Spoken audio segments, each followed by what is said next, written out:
Ladies and gentlemen, Mr. Thompson will not speak to you tonight. His time is up. I have taken it over. You were to hear a report on the world crisis. That is what you are going to hear. For 12 years you have been asking, who is John Galt? This is John Galt speaking. I am the man who loves his life. I am the man who does not sacrifice his love or his values.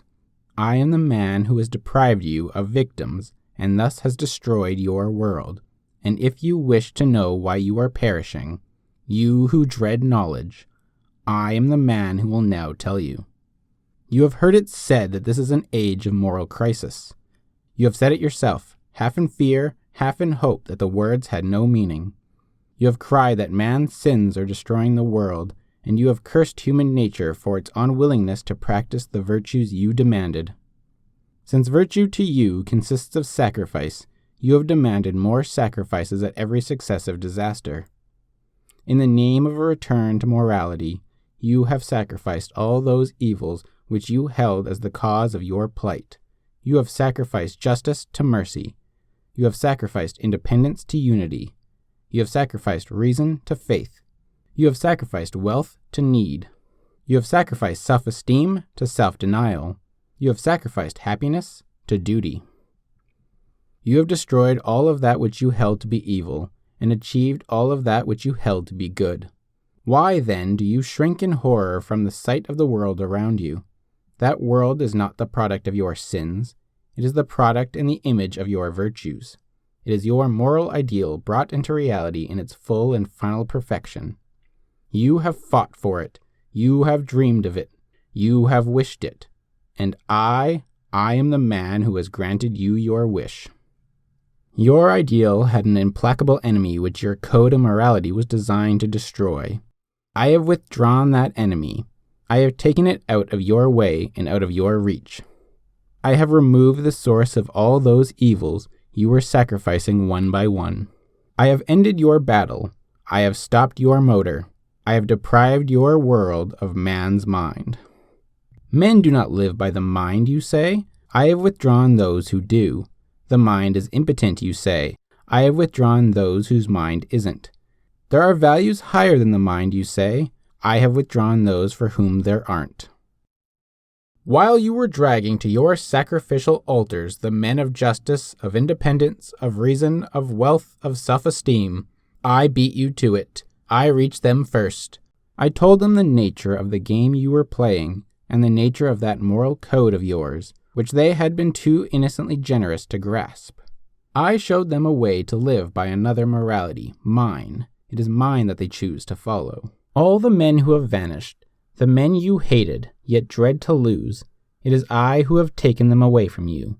Do not attempt to find us. We do not choose to be found. Do not cry that it is our duty to serve you. We do not recognize such duty. Do not cry that you need us. We do not consider need a claim. Do not cry that you own us. You don't. Do not beg us to return. We are on strike. We, the men of the mind. We are on strike against self-immolation. We are on strike against the creed of unearned rewards and unrewarded duties. We are on strike against the dogma that the pursuit of one's happiness is evil. We are on strike against the doctrine that life is guilt. There is a difference between our strike and all of those that you've practiced for centuries. Our strike consists not of making demands, but of granting them. We are evil, according to your morality. We have chosen not to harm you any longer. We are useless, according to your economics. We have chosen not to exploit you any longer. We are dangerous and to be shackled, according to your politics. We have chosen not to endanger you, nor to wear the shackles any longer. We are only an illusion, according to your philosophy.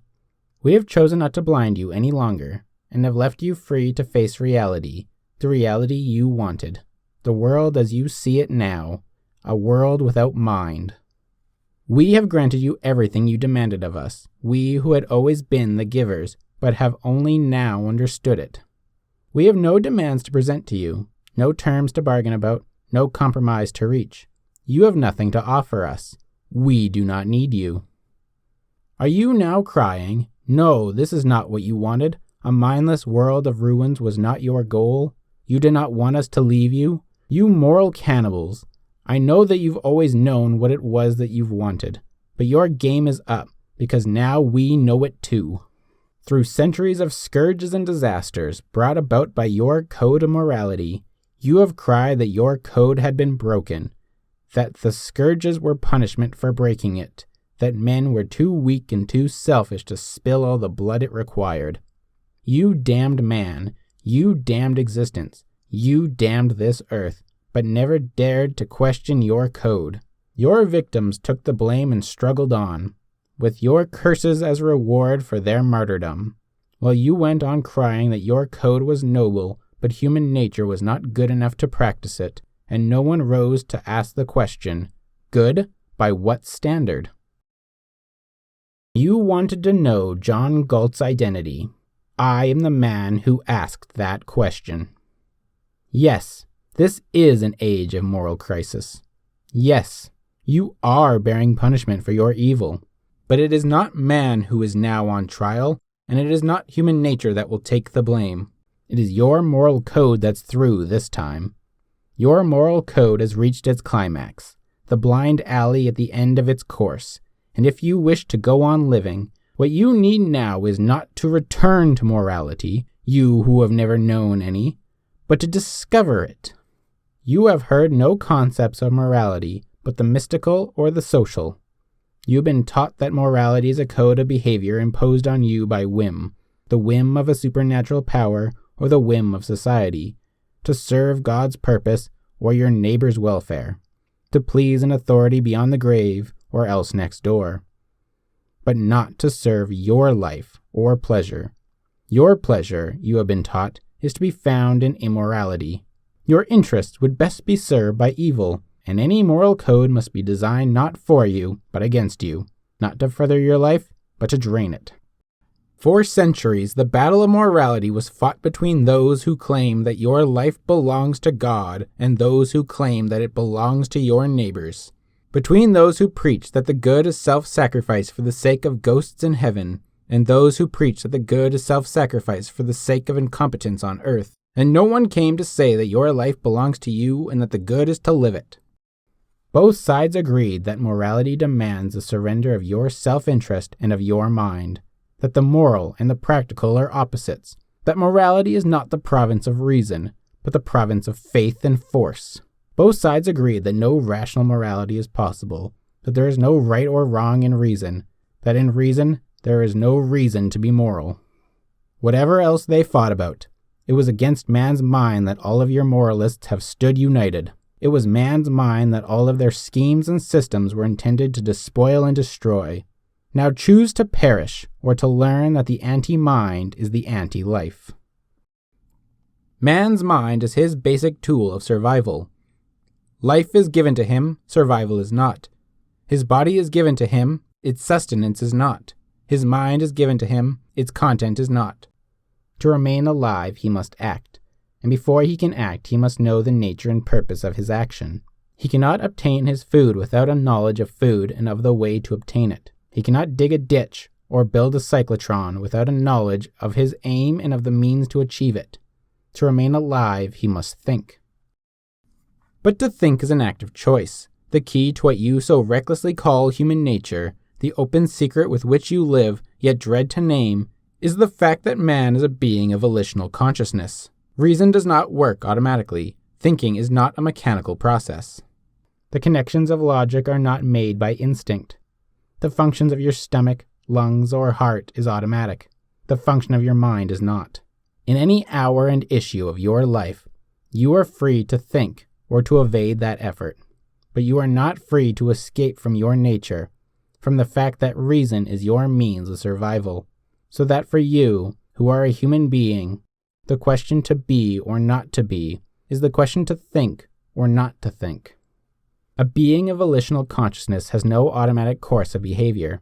He needs a code of values to guide his actions. Value is that which one acts to gain and keep. Virtue is the action by which one gains and keeps it. Value presupposes an answer to the question, a value to whom and for what? Value presupposes a standard, a purpose, and a necessity of action in the face of an alternative. Where there are no alternatives, no values are possible. There is only one fundamental alternative in the universe, existence or non-existence, and it pertains to a single class of entities, to living organisms. The existence of inanimate matter is unconditional.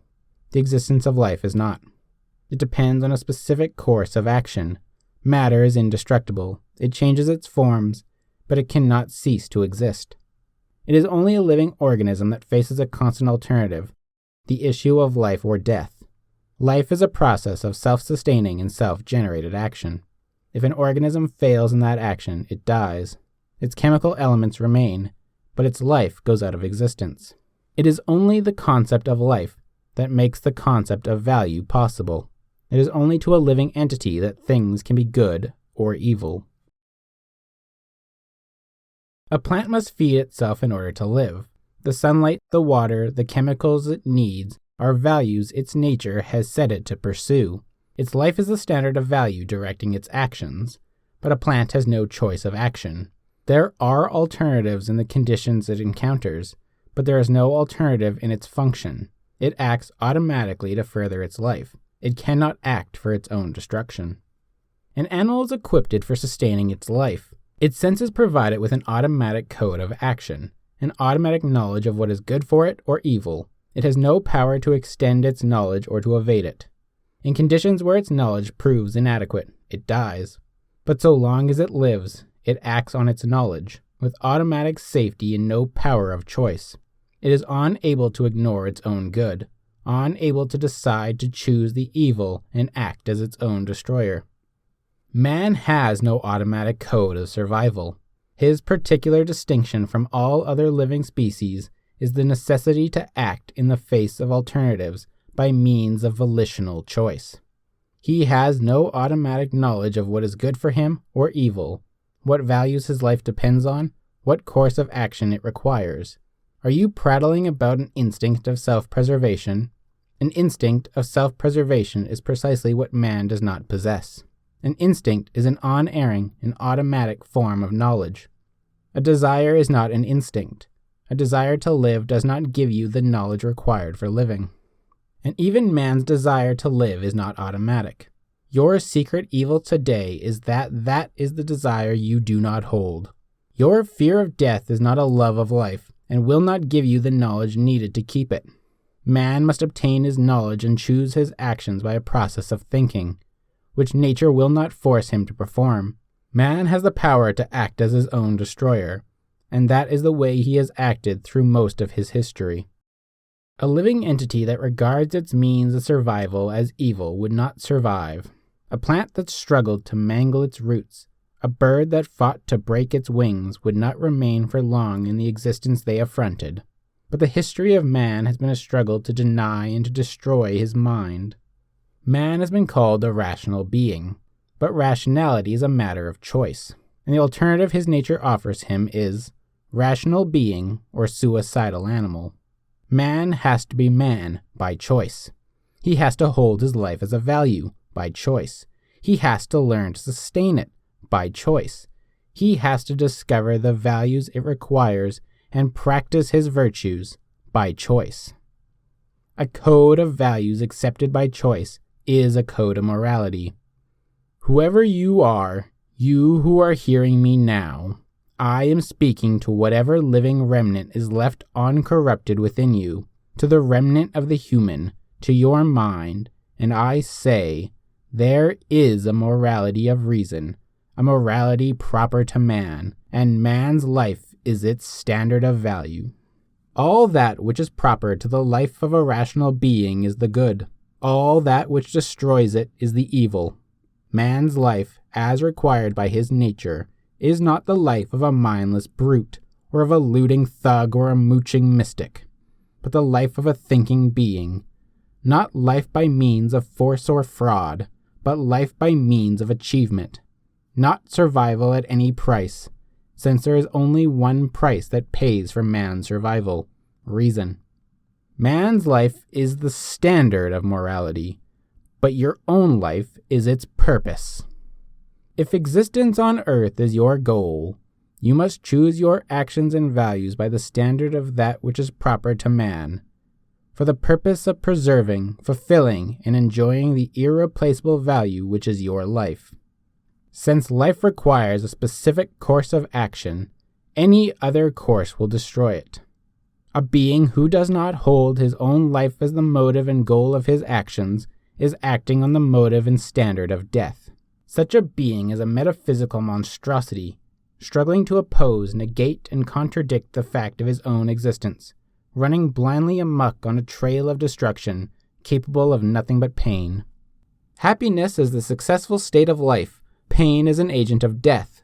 Happiness is that state of consciousness which proceeds from the achievement of one's values. A morality that dares to tell you to find happiness in the renunciation of your happiness, to value the failure of your values, is an insolent negation of morality. A doctrine that gives you as an ideal the role of a sacrificial animal seeking slaughter on the altars of others is giving you death as your standard. By the grace of reality and the nature of life, man, every man, is an end in himself. He exists for his own sake, and the achievement of his own happiness is his highest moral purpose. But neither life nor happiness can be achieved by the pursuit of irrational whims. Just as man is free to attempt to survive in any random manner, but will perish unless he lives as his nature requires, so he is free to seek his happiness in any mindless fraud, but the torture of frustration is all he will find, unless he seeks the happiness proper to man. The purpose of morality is to teach you not to suffer and die, but to enjoy yourself and live.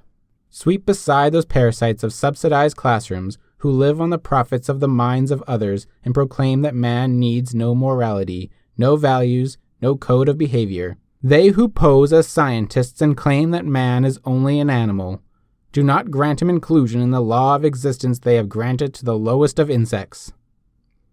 They recognize that every living species has a way of survival demanded by its nature. They do not claim that a fish can live out of water or that a dog can live without its sense of smell. But man, they claim, the most complex of beings, man can survive in any way whatever. Man has no identity, no nature, and there's no practical reason why he cannot live with his means of survival destroyed, with his mind throttled and placed at the disposal of any orders they might care to issue. Sweep aside those hatred-eaten mystics who pose as friends of humanity and preach that the highest virtue man can practice is to hold his own life as of no value. Do they tell you that the purpose of morality is to curb man's instinct of self-preservation? It is for the purpose of man's self-preservation that man needs a code of morality. The only man who desires to be moral is the man who desires to live. No, you do not have to live. It is your basic act of choice.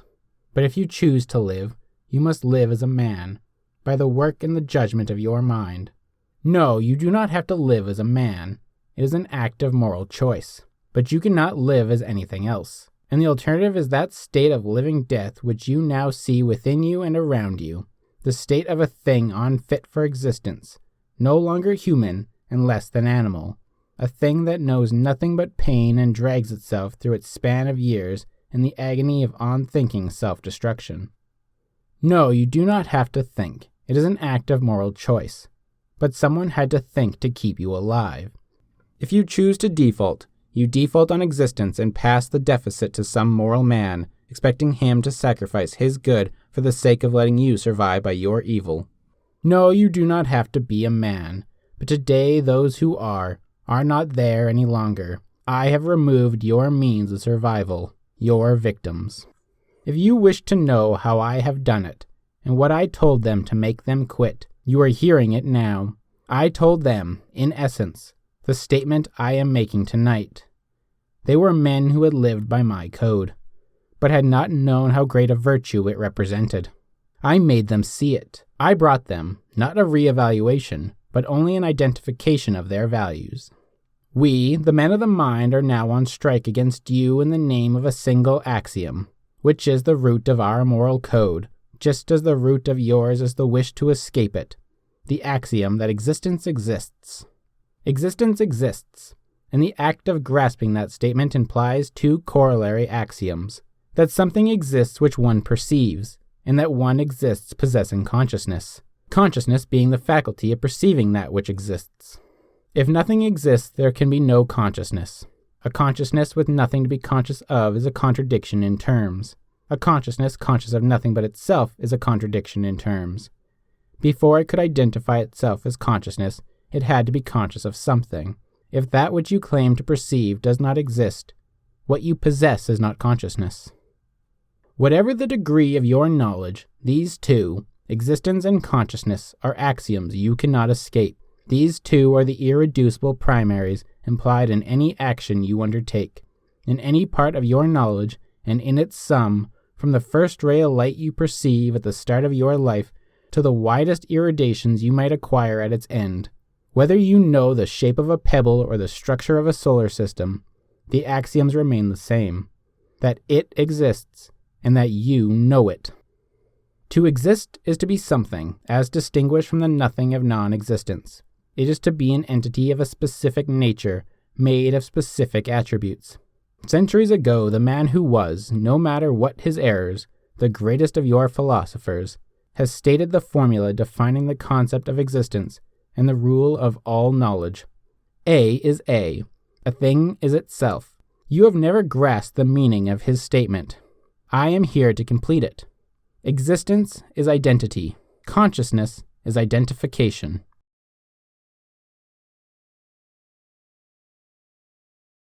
Whatever you choose to consider, be it an object, an attribute, or an action, the law of identity remains the same. A leaf cannot be a stone at the same time. It cannot be all red and all green at the same time. It cannot freeze and burn at the same time. A is A. Or, if you wish it stated in simpler language, you cannot have your cake and eat it too. Are you seeking to know what is wrong with the world? All the disasters that have wrecked your world came from your leader's attempt to evade the fact that A is A. All the secret evil you dread to face within you, and all the pain you have ever endured, came from your own attempt to evade the fact that A is A. The purpose of those who taught you to evade it was to make you forget that man is man. Man cannot survive except by gaining knowledge, and reason is his only means to gain it. Reason is the faculty that perceives, identifies, and integrates the material provided by his senses. The task of his senses is to give him the evidence of existence, but the task of identifying it belongs to his reason. His senses tell him only that something is, but what it is must be learned by his mind. All thinking is a process of identification and integration. Man perceives a blob of color. By integrating the evidence of his sight and his touch, he learns to identify it as a solid object. He learns to identify the object as a table. He learns that the table is made of wood. He learns that the wood consists of cells, that the cells consist of molecules, that the molecules consist of atoms. All through this process, the work of his mind consists of answers to a single question. What is it? His means to establish the truth of his answers is logic. And logic rests on the axiom that existence exists. Logic is the art of non-contradictory identification. A contradiction cannot exist. An atom is itself, and so is the universe. Neither can contradict its own identity, nor can a part contradict the whole.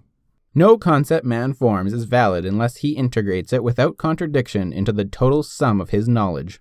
To arrive at a contradiction is to confess an error in one's thinking. To maintain a contradiction is to abdicate one's mind and to evict oneself from the realm of reality. Reality is that which exists. The unreal does not exist. The unreal is merely that negation of existence, which is the content of a human consciousness when it attempts to abandon reason. Truth is the recognition of reality. Reason, man's only means of knowledge, is his only standard of truth. The most depraved sentence you can now utter is to ask, whose reason? The answer is yours. No matter how vast your knowledge or how modest, it is your own mind that has to acquire it. It is only with your own knowledge that you can deal. It is only with your own knowledge that you can claim to possess or ask others to consider. Your mind is your only judge of truth, and if others dissent from your verdict, reality is the court of final appeal. Nothing but a man's mind can perform that complex, delicate, crucial process of identification which is thinking. Nothing can direct the process but his own judgment. Nothing can direct his judgment but his moral integrity. You who speak of a moral instinct as if it were some separate endowment opposed to reason. Man's reason is his moral faculty. A process of reason is a process of constant choice in answer to the question, true or false, right or wrong. Is a plant to be seeded in the soil in order to grow, right or wrong? Is a man's wound to be disinfected in order to save his life, right or wrong? Does the nature of atmospheric electricity permit it to be converted into kinetic power, right or wrong? It is the answers to such questions that gave you everything you have, and the answers came from a man's mind, a mind of intransigent devotion to that which is right. A rational process is a moral process. You may make an error at any step of it with nothing to protect you but your own severity, or you may try to cheat, to fake the evidence and evade the effort of the quest. But if devotion to truth is the hallmark of morality, then there is no greater, nobler, more heroic form of devotion than the act of a man who assumes the responsibility of thinking. That which you call your soul or spirit is your consciousness, and that which you call free will is your mind's freedom to think or not, the only will you have, your only freedom, the choice that controls all the choices you make and determines your life and your character. Thinking is man's only basic virtue, from which all the others proceed, and his basic vice, the source of all his evils, is that nameless act which all of you practice, but struggle never to admit, the act of blanking out, the willful suspension of one's consciousness, the refusal to think, not blindness, but the refusal to see, not ignorance, but the refusal to know. It is the act of on-focusing your mind and inducing an inner fog to escape the responsibility of judgment, on the unstated premise that a thing will not exist if only you refuse to identify it, that A will not be A so long as you do not pronounce the verdict, it is.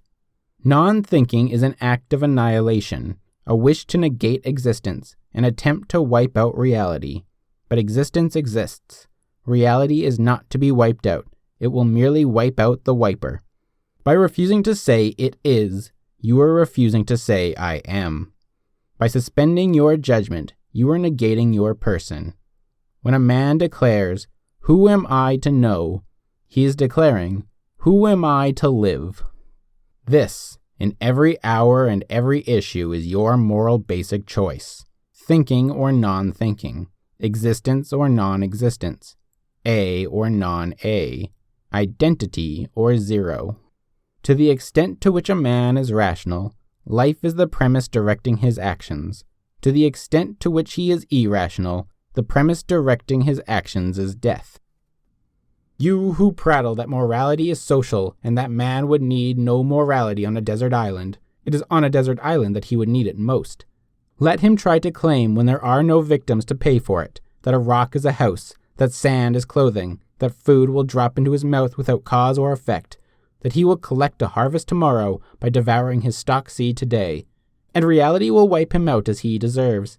Reality will show him that life is of value to be bought, and that thinking is the only coin noble enough to buy it. If I were to speak your kind of language, I would say that man's only moral commandment is, "Thou shalt think." But a moral commandment is a contradiction in terms. The moral is the chosen, not the forced. The understood, not the obeyed. The moral is the rational, and reason accepts no commandments. My morality, the morality of reason, is contained in a single axiom.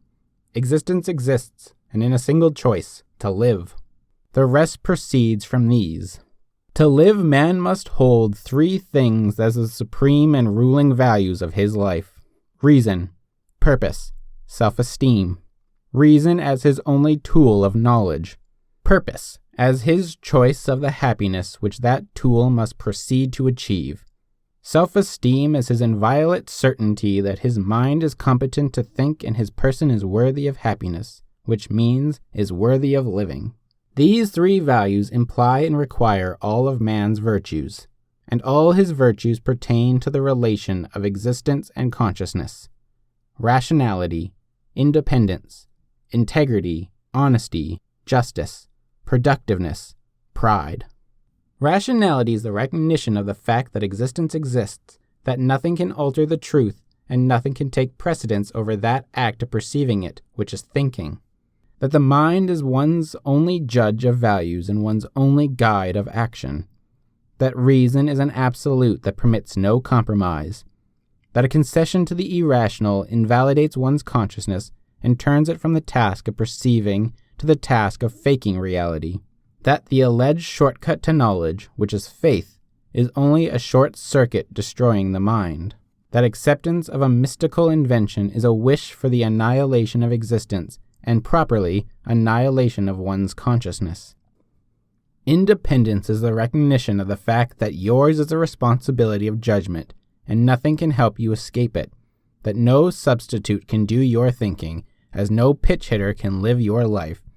That the vilest form of self-abasement and self-destruction is the subordination of your mind to the mind of another, the acceptance of an authority over your brain, the acceptance of his assertions as facts, his say-so as truth, his edicts as middleman between your consciousness and your existence.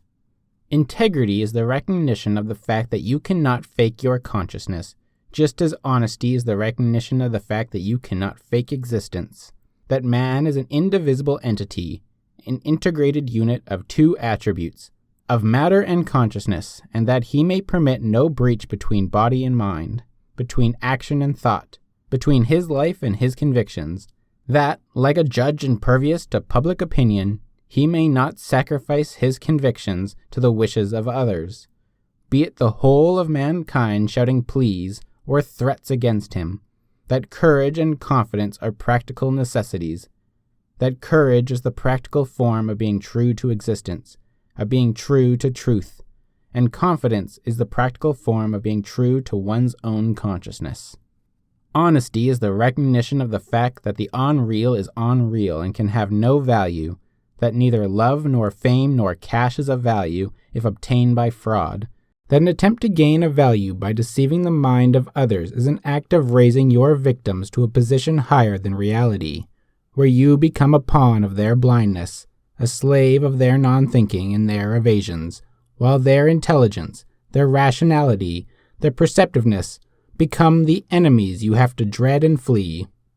That you do not care to live as a dependent, least of all a dependent on the stupidity of others, or as a fool whose source of values is the fools he succeeds in fooling. That honesty is not a social duty, not a sacrifice for the sake of others, but the most profoundly selfish virtue man can practice. His refusal to sacrifice the reality of his own existence to the deluded consciousness of others. Justice is the recognition of the fact that you cannot fake the character of men, as you cannot fake the character of nature. That you must judge all men as conscientiously as you judge inanimate objects, with the same respect for truth, with the same incorruptible vision, by as pure and as rational a process of identification. That every man must be judged for what he is and treated accordingly. Just as you do not pay a higher price for a rusty chunk of scrap than for a piece of shining metal, so you do not value a rodder above a hero. That your moral appraisal is the coin paying men for their virtues or vices, and this payment demands of you as scrupulous an honor as you bring to financial transactions. That to withhold your contempt from men's vices is an act of moral counterfeiting, and to withhold your admiration from their virtues is an act of moral embezzlement. That to place any other concern higher than justice is to devalue your moral currency and defraud the good in favor of the evil, since only the good can lose by a default of justice and only the evil can profit. And that the bottom of the pit at the end of that road, the act of moral bankruptcy, is to punish men for their virtues and reward them for their vices, that is the collapse to full depravity, the black mass of the worship of death, the dedication of your consciousness to the destruction of existence. Productiveness is your acceptance of morality, Your recognition of the fact that you choose to live, that productive work is the process by which man's consciousness controls his existence, a constant process of acquiring knowledge and shaping matter to fit one's purpose, of translating an idea into physical form, of remaking the earth in the image of one's values. That all work is creative work, if done by a thinking mind, and no work is creative if done by a blank who repeats in uncritical stupor a routine he has learned from others. That your work is yours to choose, and the choice is as wide as your mind, that nothing more is possible to you and nothing less is human. That to cheat your way into a job bigger than your mind can handle is to become a fear-corroded ape on borrowed motions and borrowed time. And to settle down into a job that requires less than your mind's full capacity is to cut your motor and sentence yourself to another kind of motion, decay. That your work is the process of achieving your values, and to lose your ambition for values is to lose your ambition to live. That your body is a machine, but your mind is its driver, and you must drive as far as your mind will take you, with achievement as the goal of your road. That the man who has no purpose is a machine that coasts downhill at the mercy of any boulder, to crash in the first chance ditch. That the man who stifles his mind is a stalled machine slowly going to rust. That the man who lets a leader prescribe his course is a wreck being towed to a scrap heap, and the man who makes another man his goal is a hitchhiker no driver should ever pick up. That your work is the purpose of your life, and you must speed past any killer who assumes the right to stop you. That any value you might find outside your work, any other loyalty or love, can only be travelers you choose to share your journey, and must be travelers going on their own power in the same direction. Pride is the recognition of the fact that you are your own highest value, and like all of man's values, it has to be earned. That of any achievements open to you, the one that makes all others possible is the creation of your own character. That your character, your actions, your desires, your emotions are the products of the premise held by your mind. That as man must produce the physical values he needs to sustain his life, so he must acquire the values of character that make his life worth sustaining. That as man is a being of self-made wealth, so he is a being of self-made soul. That to live requires a sense of self-value. But man who has no automatic values has no automatic sense of self-esteem, and must earn it by shaping his soul in the image of his moral ideal, in the image of man, the rational being he is born able to create, but must create by choice. That the first precondition of self-esteem is that radiant selfishness of soul which desires the best in all things, in values of matter and spirit, a soul that seeks above all else to achieve its own moral perfection, valuing nothing higher than itself, and that the proof of an achieved self-esteem is your soul's shudder of contempt and rebellion against the role of a sacrificial animal, against the vile impertinence of any creed that proposes to emulate the irreplaceable value which is your consciousness, and the incomparable glory which is your existence to the blind evasions and the stagnant decay of others. Are you beginning to see who is John Galt? I am the man who has earned the thing you did not fight for, the thing you have renounced, betrayed, corrupted, yet were unable fully to destroy, and are now hiding as your guilty secret, spending your life in apologies to every professional cannibal, lest it be discovered that somewhere within you, you still long to say what I am now saying to the hearing of the whole of mankind. I am proud of my own value, and of the fact that I wish to live.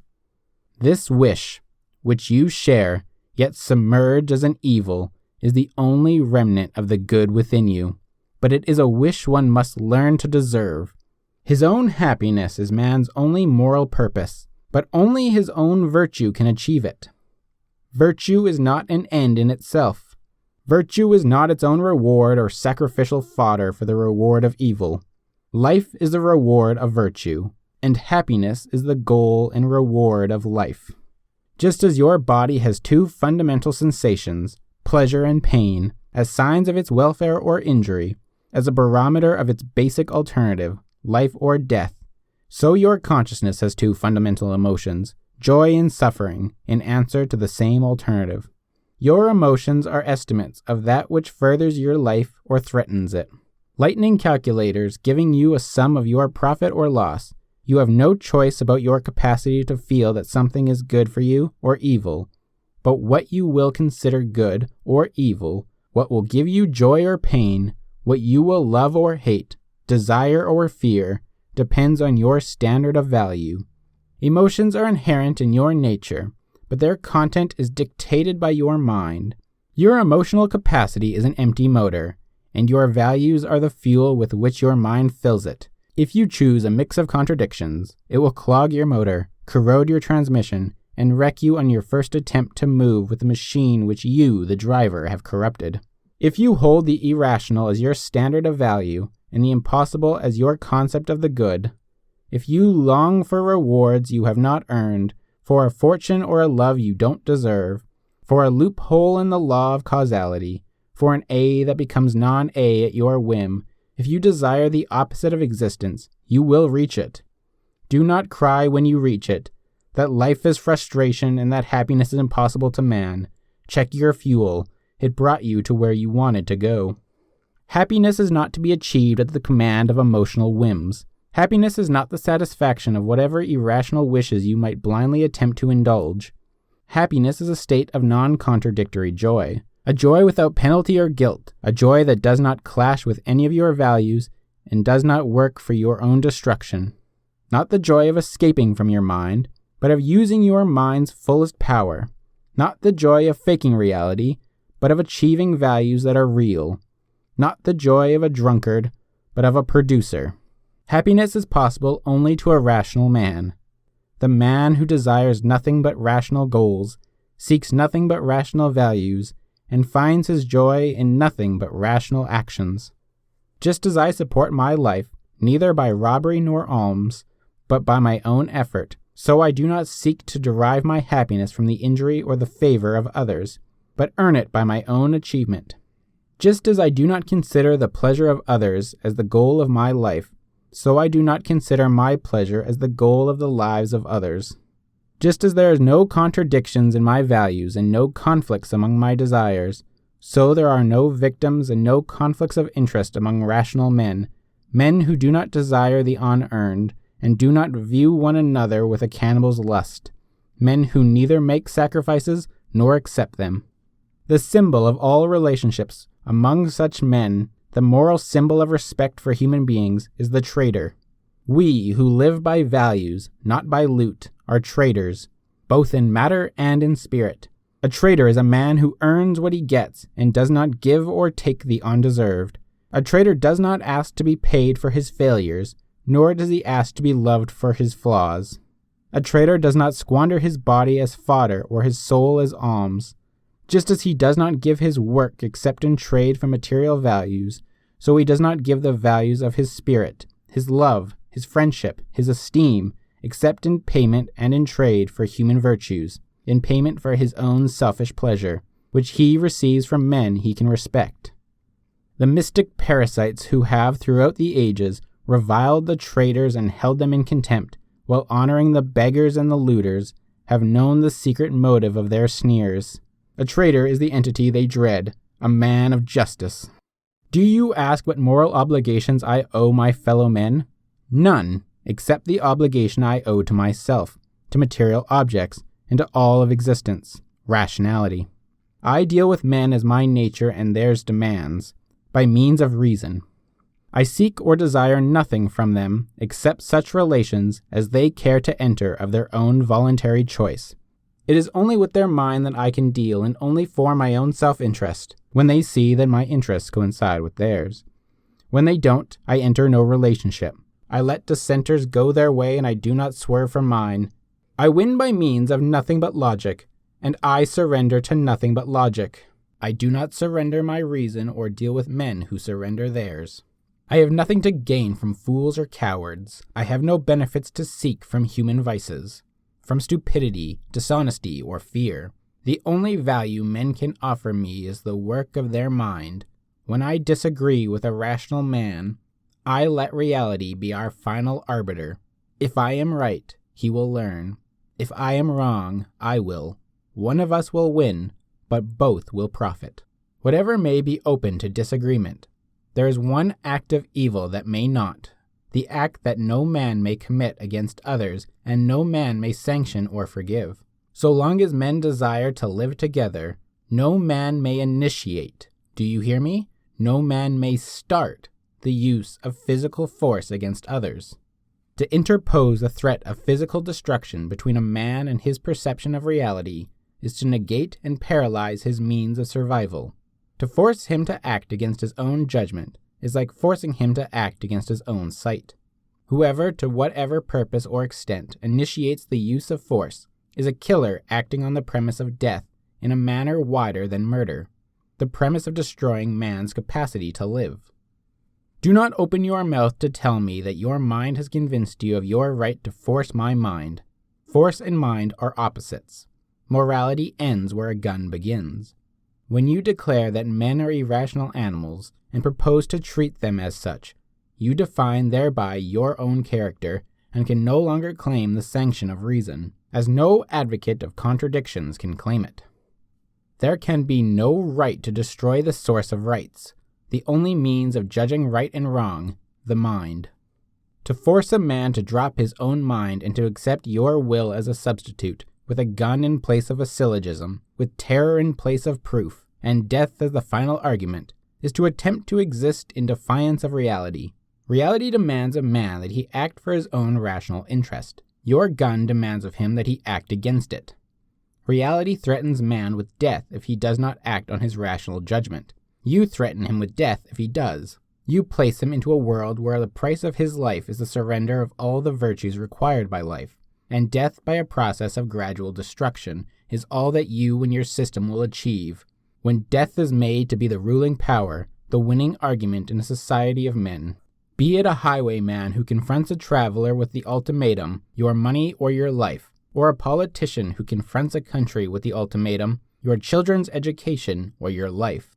The meaning of that ultimatum is your mind or your life, and neither is possible to man without the other.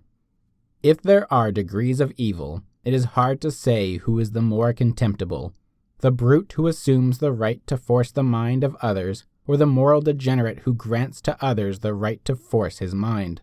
That is the moral absolute one does not leave open to debate. I do not grant the terms of reason to men who propose to deprive me of reason. I do not enter discussions with neighbors who think they can forbid me to think. I do not place my moral sanction upon a murderer's wish to kill me. When a man attempts to deal with me by force, I answer him by force. It is only as retaliation that force may be used, and only against the man who starts its use. No, I do not share his evil or sink to his concept of morality. I merely grant him his choice. Destruction, the only destruction he had the right to choose, his own.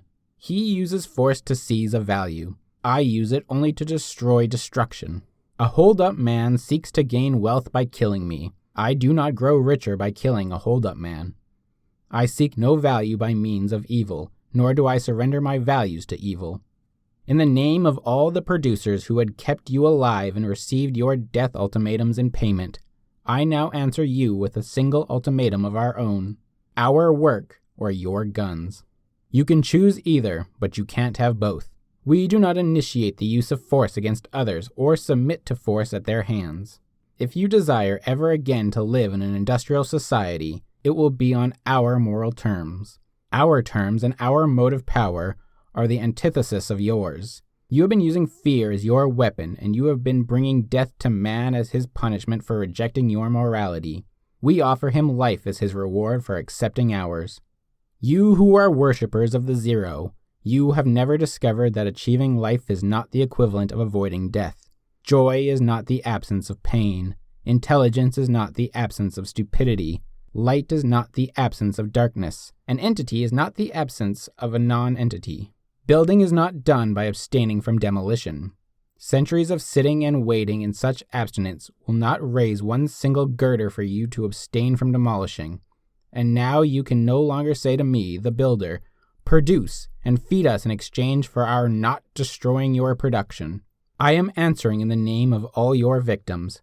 Perish with and in your own void. Existence is not a negation of negatives. Evil, not value, is an absence and a negation. Evil is impotent and has no power but that which we let it extort from us. Perish, because we have learned that a zero cannot hold a mortgage over life. You seek escape from pain. We seek the achievement of happiness. You exist for the sake of avoiding punishment. We exist for the sake of earning rewards. Threats will not make us function. Fear is not our incentive. It is not death that we wish to avoid, but life that we wish to live. You who have lost the concept of the difference, you who claim that fear and joy are incentives of equal power, and secretly add that fear is more practical. You do not wish to live, and only fear of death still holds you to the existence you have damned.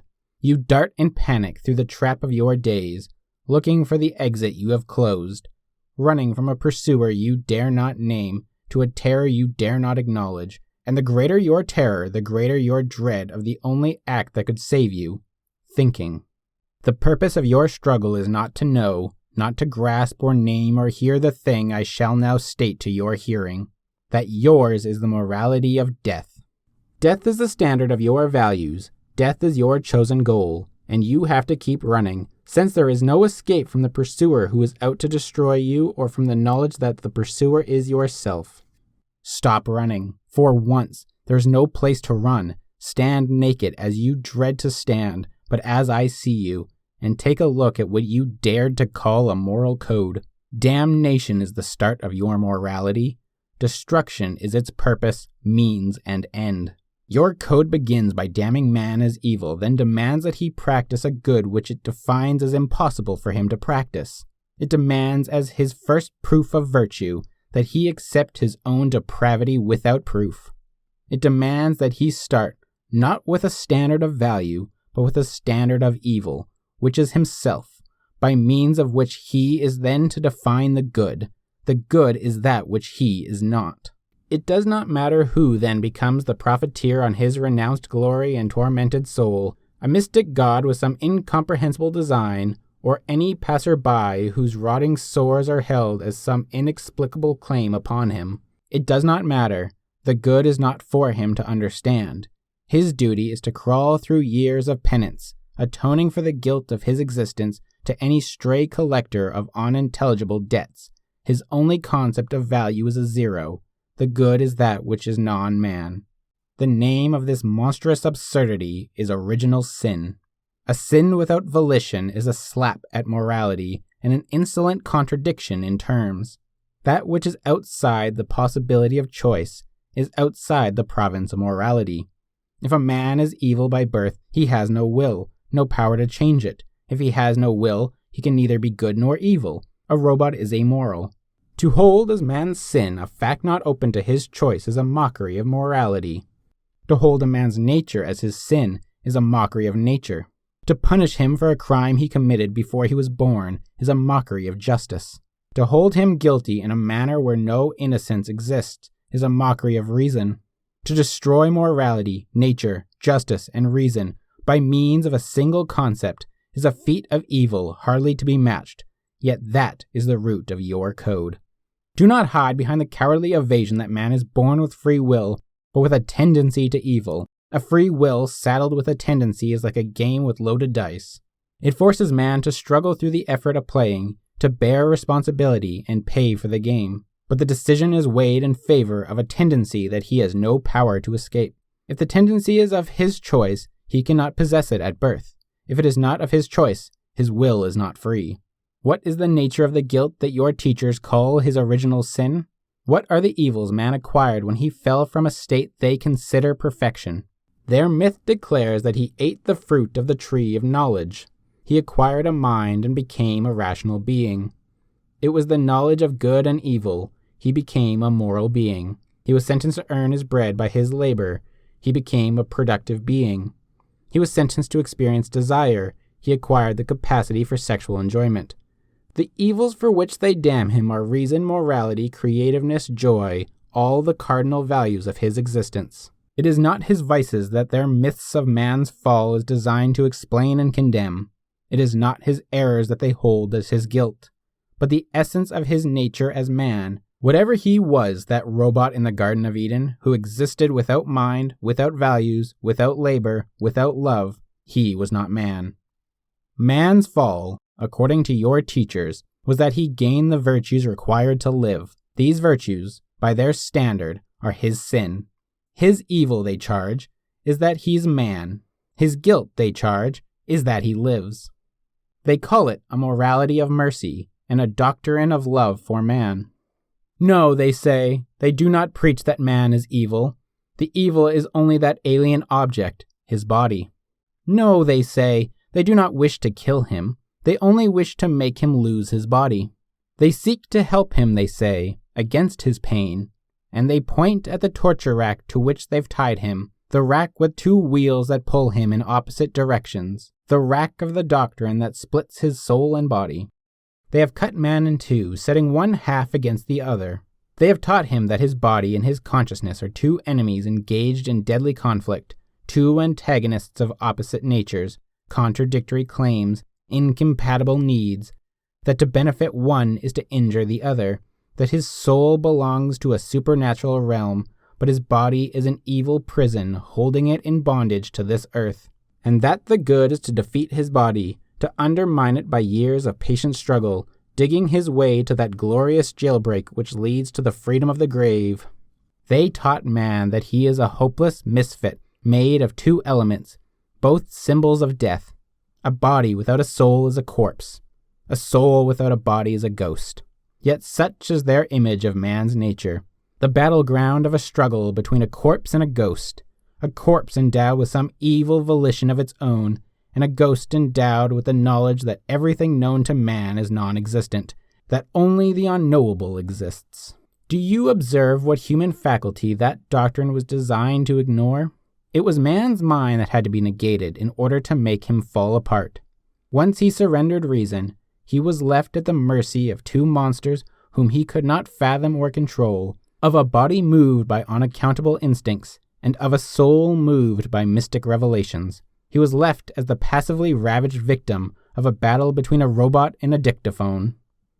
And as he now crawls through the wreckage, groping blindly for a way to live, your teachers offer him the help of a morality that proclaims that he'll find no solution and must seek no fulfillment on earth. Real existence, they tell him, is that which he cannot perceive. True consciousness is the faculty of perceiving the non-existent. And if he is unable to understand it, that is the proof that his existence is evil and his consciousness impotent. As products of the split between man's soul and body, there are two kinds of teachers of the morality of death: the mystics of spirit and the mystics of muscle, whom you call the spiritualists and the materialists. Those who believe in consciousness without existence and those who believe in existence without consciousness both demand the surrender of your mind, one to their revelations, the other to their reflexes. No matter how loudly they posture in the roles of irreconcilable antagonists, their moral codes are alike, and so are their aims. In matter, the enslavement of man's body; in spirit, the destruction of his mind. The good, say the mystics of spirit, is God, a being whose only definition is that he is beyond man's power to conceive, a definition that invalidates man's consciousness and nullifies his concepts of existence. The good, say the mystics of muscle, is society, a thing which they define as an organism that possesses no physical form, a super being embodied in no one in particular and everyone in general except yourself. Man's mind, say the mystics of spirit, must be subordinated to the will of God. Man's mind, say the mystics of muscle, must be subordinated to the will of society. Man's standard of value, say the mystics of spirit, is the pleasure of God, whose standards are beyond man's power of comprehension and must be accepted on faith. Man's standard of value, say the mystics of muscle, is the pleasure of society, whose standards are beyond man's right of judgment and must be obeyed as a primary absolute. The purpose of man's life, say both, is to become an abject zombie who serves a purpose he does not know for reasons he is not to question. His reward, say the mystics of spirit, will be given to him beyond the grave. His reward, say the mystics of muscle, will be given on earth to his great-grandchildren. Selfishness, say both, is man's evil. Man's good, say both, is to give up his personal desires, to deny himself, renounce himself, surrender. Man's good is to negate the life he lives. Sacrifice, cry both, is the essence of morality, the highest virtue within man's reach. Whoever is now within reach of my voice, whoever is man the victim, not man the killer. I am speaking at the deathbed of your mind, at the brink of that darkness in which you're drowning, and if there still remains within you the power to struggle to hold on to those fading sparks which had been yourself, use it now. The word that has destroyed you is sacrifice. Use the last of your strength to understand its meaning. You're still alive. You have a chance.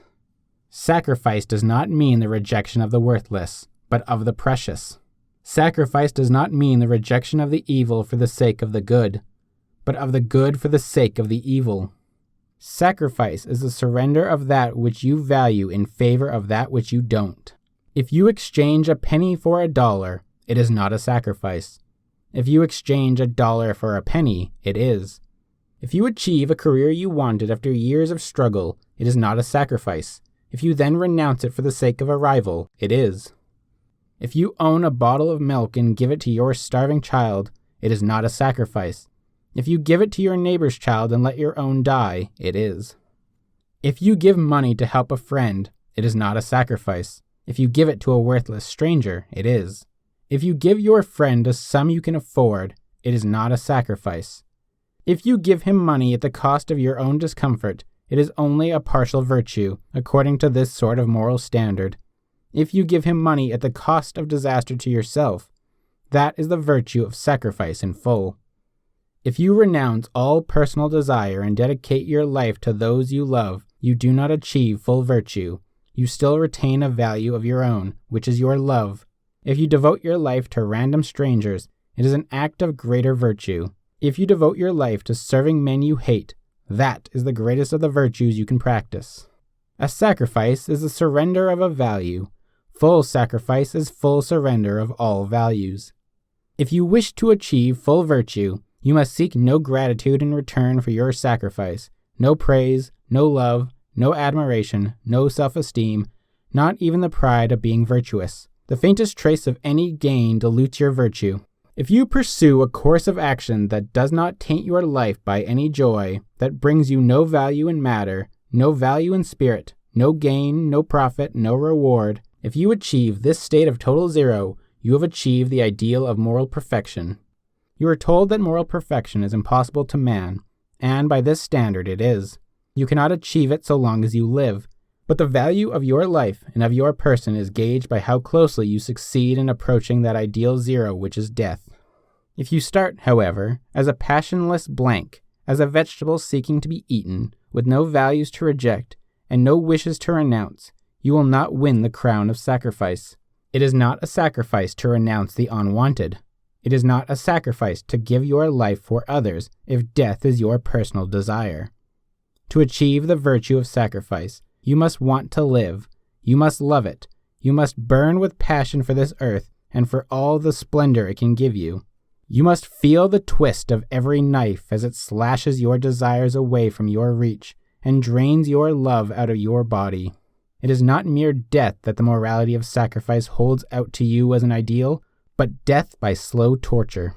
Do not remind me that it pertains only to this life on earth. I am concerned with no other, neither are you. If you wish to save the last of your dignity, do not call your best actions a sacrifice. That term brands you as immoral. If a mother buys food for her hungry child rather than a hat for herself, it is not a sacrifice. She values the child higher than the hat. But it is a sacrifice to the kind of mother whose higher value is the hat, who would prefer her child to starve and feeds him only out of a sense of duty. If a man dies fighting for his own freedom, it is not a sacrifice. He is not willing to live as a slave, but it is a sacrifice to the kind of man who's willing. If a man refuses to sell his convictions, it is not a sacrifice, unless he is the sort of man who has no convictions. Sacrifice could be proper only for those who have nothing to sacrifice, no values, no standards, no judgment, those whose desires are irrational whims, blindly conceived and lightly surrendered. For a man of moral stature, whose desires are born of rational values, sacrifice is the surrender of the right to the wrong, of the good to the evil. The creed of sacrifice is a morality for the immoral, a morality that declares its own bankruptcy by confessing that it can't impart to men any personal stake in virtues or value, and that their souls are sewers of depravity, which they must be taught to sacrifice. By its own confession, it is impotent to teach men to be good, and can only subject them to constant punishment. Are you thinking, in some foggy stupor, that it is only material values that your morality requires you to sacrifice? And what do you think are material values? Matter has no value except as a means for the satisfaction of human desires. Matter is only a tool of human values. To what service are you asked to give the material tools your virtue has produced? To the service of that which you regard as evil, to a principle you do not share, to a person you do not respect, to the achievement of a purpose opposed to your own, else your gift is not a sacrifice. Your morality tells you to renounce the material world and to divorce your values from matter. A man whose values are given no expression in material form, whose existence is unrelated to his ideals, whose actions contradict his convictions, is a cheap little hypocrite. Yet that is the man who obeys your morality and divorces his values from matter. The man who loves one woman but sleeps with another. The man who admires the talent of a worker but hires another. The man who considers one cause to be just but donates his money to the support of another. The man who holds high standards of craftsmanship but devotes his effort to the production of trash. These are the men who have renounced matter, the men who believe that the values of their spirit cannot be brought into material reality. Do you say that it is the spirit that such men have renounced? Yes, of course. You cannot have one without the other. You are an indivisible entity of matter and consciousness. Renounce your consciousness, and you become a brute. Renounce your body, and you become a fake. Renounce the material world, and you surrender it to evil. And that is precisely the goal of your morality, the duty that your code demands of you. Give to that which you do not enjoy, serve that which you do not admire, submit to that which you consider evil, surrender the world to the values of others, deny, reject, renounce yourself. Yourself is your mind. Renounce it, and you become a chunk of meat ready for any cannibal to swallow. It is your mind that they want you to surrender. All those who preach the creed of sacrifice, whatever their tags or their motives, whether they demand it for the sake of your soul or of your body, whether they promise you another life in heaven or a full stomach on this earth, those who start by saying, "It is selfish to pursue your own wishes, you must sacrifice them to the wishes of others," end up by saying, "It is selfish to uphold your convictions, you must sacrifice them to the convictions of others." This much is true. The most selfish of all things is the independent mind that recognizes no authority higher than its own and no value higher than its judgment of truth. You are asked to sacrifice your intellectual integrity, your logic, your reason, your standard of truth, in favor of becoming a prostitute whose standard is the greatest good for the greatest number. If you search your code for guidance, for an answer to the question, what is the good? The only answer you will find is the good of others. The good is whatever others wish, whatever you feel they wish, or whatever you feel they ought to feel. The good of others is a magic formula that transforms anything into gold, a formula to be recited as a guarantee of moral glory and as a fumigator for any action, even the slaughter of a continent. Your standard of virtue is not an object, not an act, not a principle, but an intention. You need no proof, no reason, no success. You need not achieve, in fact, the good of others. All you need to know is that your motive was the good of others, not your own. Your only definition of the good is a negation. The good is the non-good for me. Your code, which boasts that it upholds eternal, absolute, objective moral values, and scorns the conditional, the relative, and the subjective, your code hands out, as its version of the absolute, the following rule of moral conduct. If you wish it, it's evil. If others wish it, it's good. If the motive of your action is your welfare, don't do it. If the motive is the welfare of others, then anything goes. As this double-jointed, double-standard morality splits you in half, so it splits mankind into two enemy camps. One is you. The other is all the rest of humanity. You are the only outcast who has no right to wish to live. You are the only servant, the rest are the masters. You are the only giver, the rest are the takers. You are the eternal debtor, the rest are the creditors never to be paid off.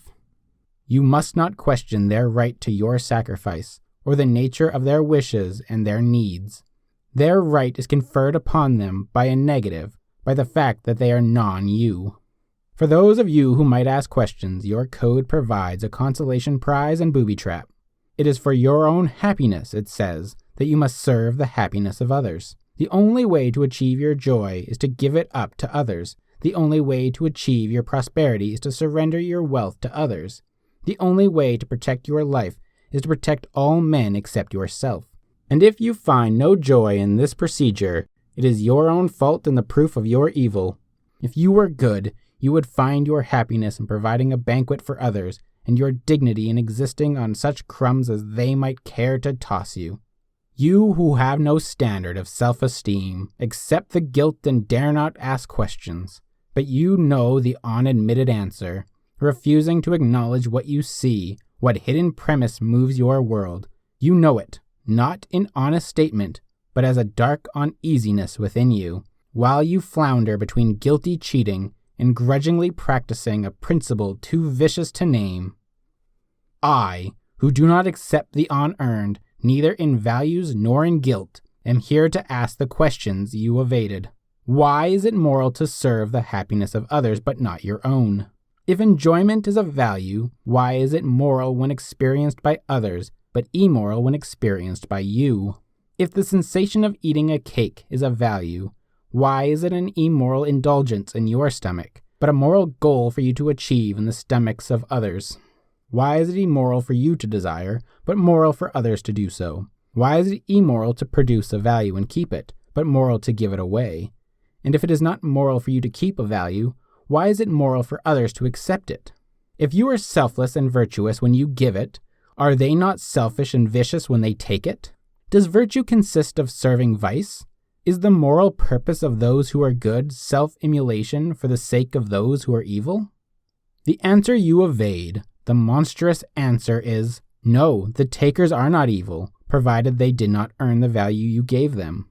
It is not immoral for them to accept it, provided they are unable to produce it, unable to deserve it, unable to give you any value in return. It is not immoral for them to enjoy it, provided they do not obtain it by right.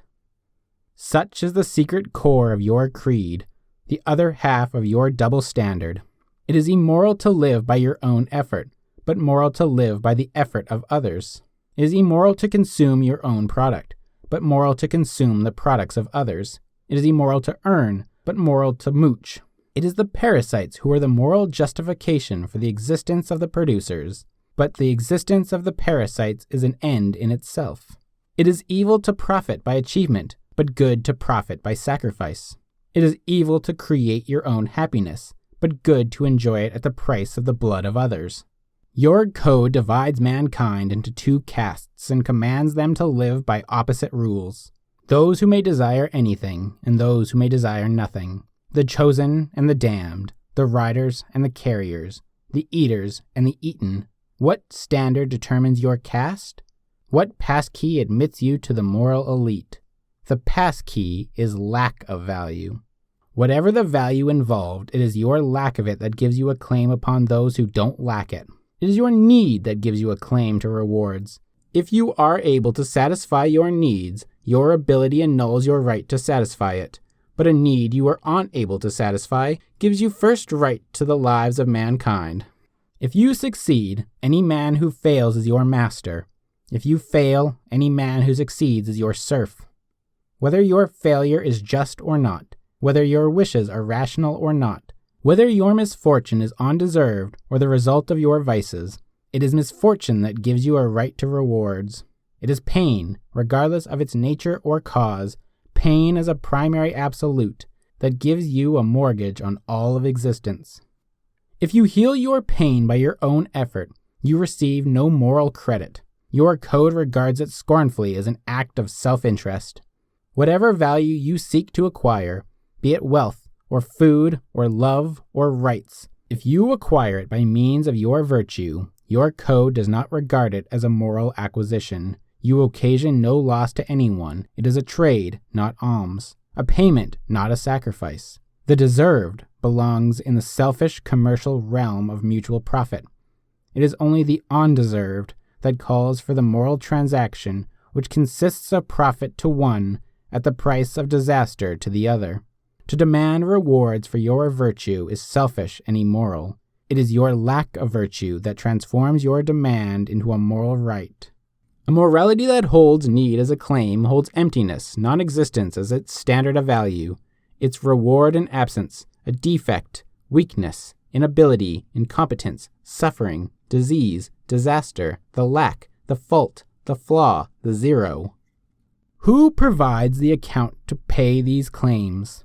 Those who are cursed for being non-zeros, each to the extent of his distance from that ideal. Since all values are the products of virtues, the degree of your virtue is used as the measure of your penalty. The degree of your faults is used as the measure of your gain. Your code declares that the rational man must sacrifice himself to the irrational, the independent man to parasites, the honest man to the dishonest, the man of justice to the unjust, the productive man to thieving loafers, the man of integrity to compromising knaves, the man of self-esteem to sniveling neurotics. Do you wonder at the meanness of soul in those you see around you? The man who achieves these virtues will not accept your moral code. The man who accepts your moral code will not achieve these virtues. Under a morality of sacrifice, the first value you sacrifice is morality. The next is self-esteem. When need is the standard, every man is both victim and parasite. As a victim, he must labor to fill the needs of others, leaving himself in the position of a parasite whose needs must be filled by others. He cannot approach his fellow men except in one of two disgraceful roles. He is both a beggar and a sucker. You fear the man who has $1 less than you. That dollar is rightfully his. He makes you feel like a moral defrauder. You hate the man who has $1 more than you. That dollar is rightfully yours. He makes you feel that you are morally defrauded. The man below is a source of your guilt. The man above is a source of your frustration. You do not know what to surrender or demand, when to give and when to grab, what pleasure in life is rightfully yours, and what debt is still unpaid to others. You struggle to evade, as theory, the knowledge that by the moral standard you've accepted, you are guilty every moment of your life. There is no mouthful of food you swallow that is not needed by someone somewhere on earth. And you give up the problem in blind resentment. You conclude that moral perfection is not to be achieved or desired, that you will muddy through by snatching as snatch can, and by avoiding the eyes of the young, of those who look at you as if self-esteem were possible, and they expect you to have it. Guilt is all you will retain within your soul, and so does every other man, as he goes past, avoiding your eyes. Do you wonder why your morality has not achieved brotherhood on earth, or the good will of man to man? The justification of sacrifice that your morality propounds is more corrupt than the corruption it purports to justify. The motive of your sacrifice, it tells you, should be love, the love you ought to feel for every man, a morality that professes the belief that the values of the spirit are more precious than matter, a morality that teaches you to scorn a whore who gives her body indiscriminately to all men. This same morality demands that you surrender your soul to promiscuous love for all comers. As there can be no causeless wealth, so there can be no causeless love, or any sort of causeless emotion. An emotion is a response to a fact of reality, an estimate dictated by your standards. To love is to value. The man who tells you that it is possible to value without values, to love those whom you appraise as worthless, is the man who tells you that it is possible to grow rich by consuming without producing, and that paper money is as valuable as gold. Observe that he does not expect you to feel a causeless fear. When his kind get into power, they are expert at contriving means of terror, at giving you ample cause to feel the fear by which they desire to rule you. But when it comes to love, the highest of emotions, you permit them to shriek at you accusingly that you are a moral delinquent if you are incapable of feeling causeless love. When a man feels fear without reason, you call him to the attention of a psychiatrist. You are not so careful to protect the meaning, the nature, and the dignity of love.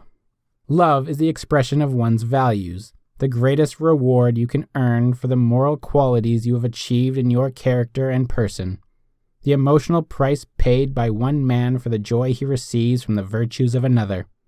Your morality demands that you divorce your love from values and hand it to any vagrant, not as response to his worth, but as response to his need, not as reward, but as alms, not as a payment for virtues, but as a blank check on vices. Your morality tells you that the purpose of love is to set you free of the bonds of morality, that love is superior to moral judgment, that true love transcends, forgives, and survives every manner of evil in its object. And the greater the love, the greater the depravity it permits to the loved. To love a man for his virtues is paltry and human, it tells you. To love him for his flaws is divine. To love those who are worthy of it is self-interest. To love the unworthy is sacrifice. You owe your love to those who don't deserve it, and the less they deserve it, the more love you owe them. The more loathsome the object, the nobler your love. The more unfastidious your love, the greater the virtue. And if you can bring your soul to the state of a dump heap that welcomes anything on equal terms, if you can cease to value moral values, you have achieved the state of moral perfection. Such is your morality of sacrifice, and such are the twin ideals it offers, to refashion the life of your body in the image of a human stockyard, and the life of your spirit in the image of a dump. Such was your goal, and you've reached it. Why do you now moan complaints about man's impotence and the futility of human aspirations? Because you were unable to prosper by seeking destruction? Because you were unable to find joy by worshipping pain? Because you were unable to live by holding death as your standard of value? The degree of your ability to live was the degree to which you broke your moral code. Yet you believe that those who preach it are friends of humanity. You damn yourself and dare not question their motives or their goals.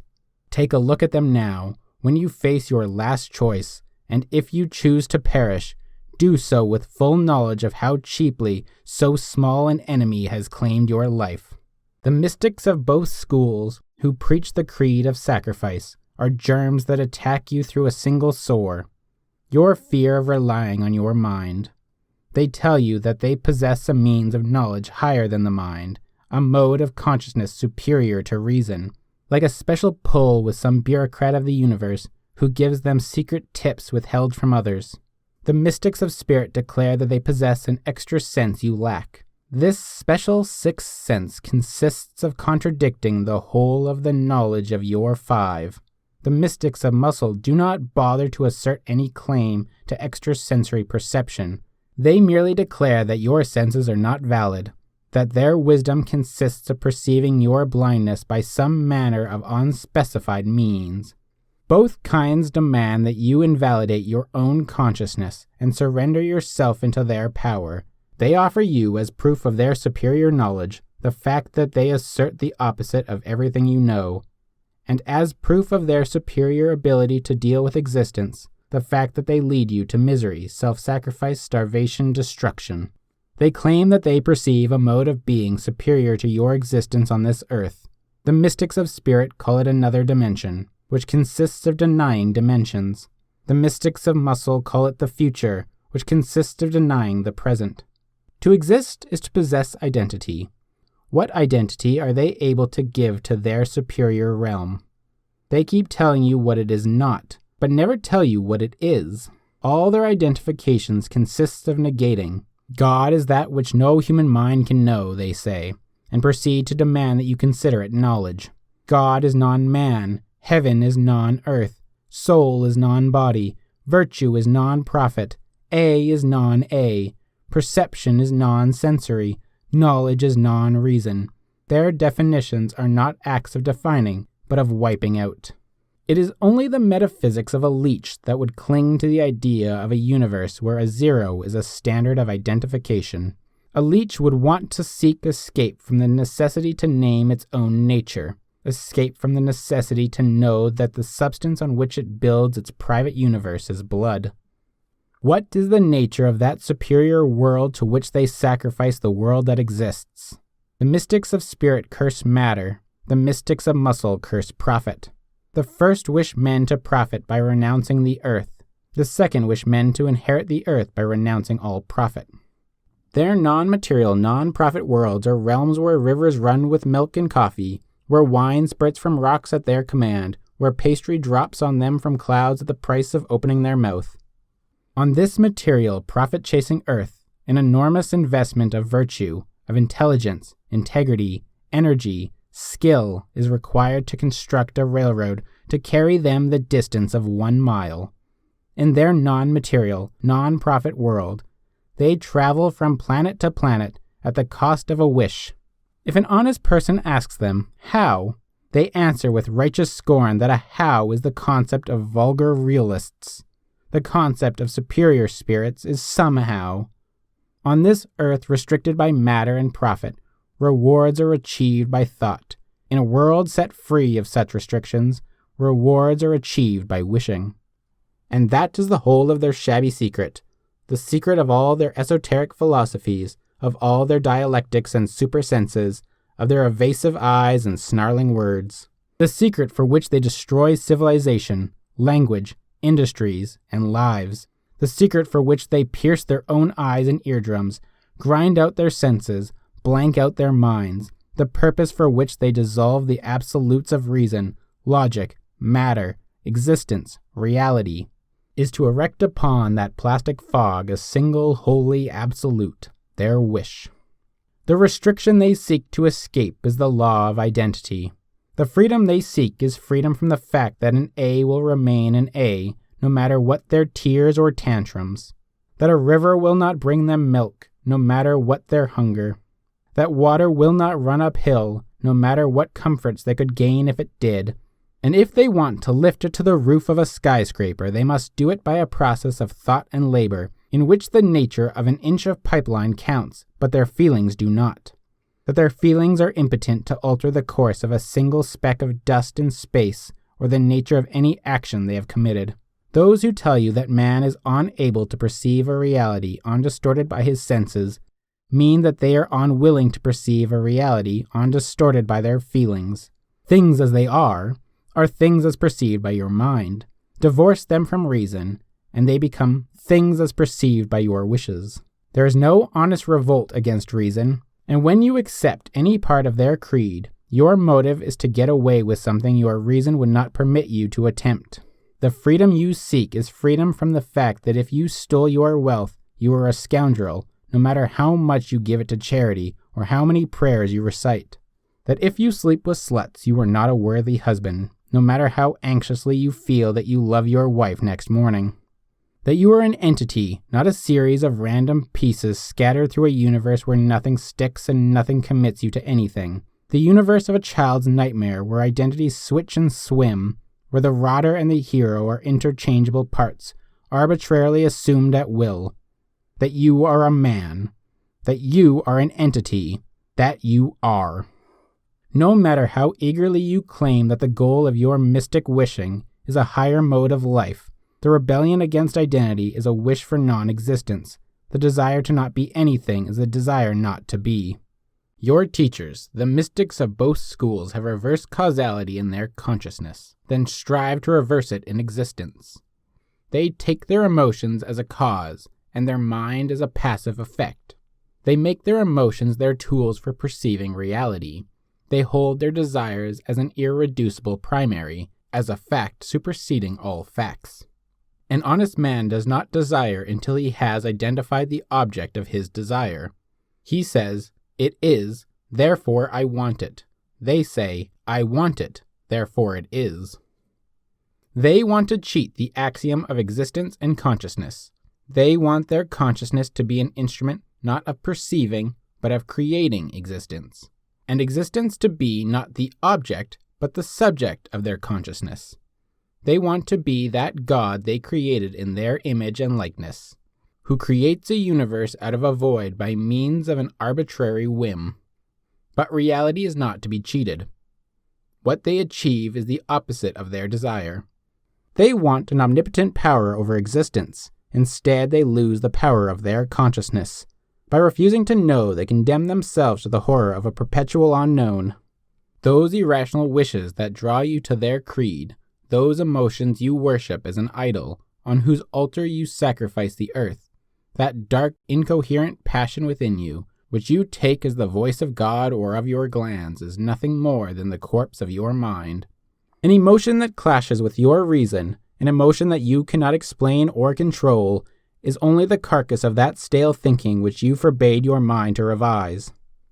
Whenever you committed the evil of refusing to think and to see, of exempting from the absolute of reality some one small wish of yours, whenever you choose to say, "Let me withdraw from the judgment of reason the cookies I stole or the existence of God.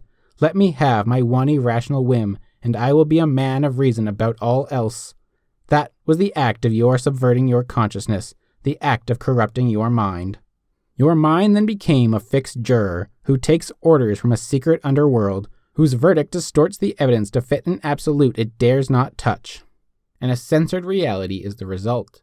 A splintered reality where the bits you choose to see are floating among the chasms of those you didn't, held together by that embalming fluid of the mind, which is an emotion exempt from thought. The links you strive to drown are causal connections. The enemy you seek to defeat is the law of causality. It permits you no miracles. The law of causality is the law of identity applied to action. All actions are caused by entities. The nature of an action is caused and determined by the nature of the entities that act. A thing cannot act in contradiction to its nature.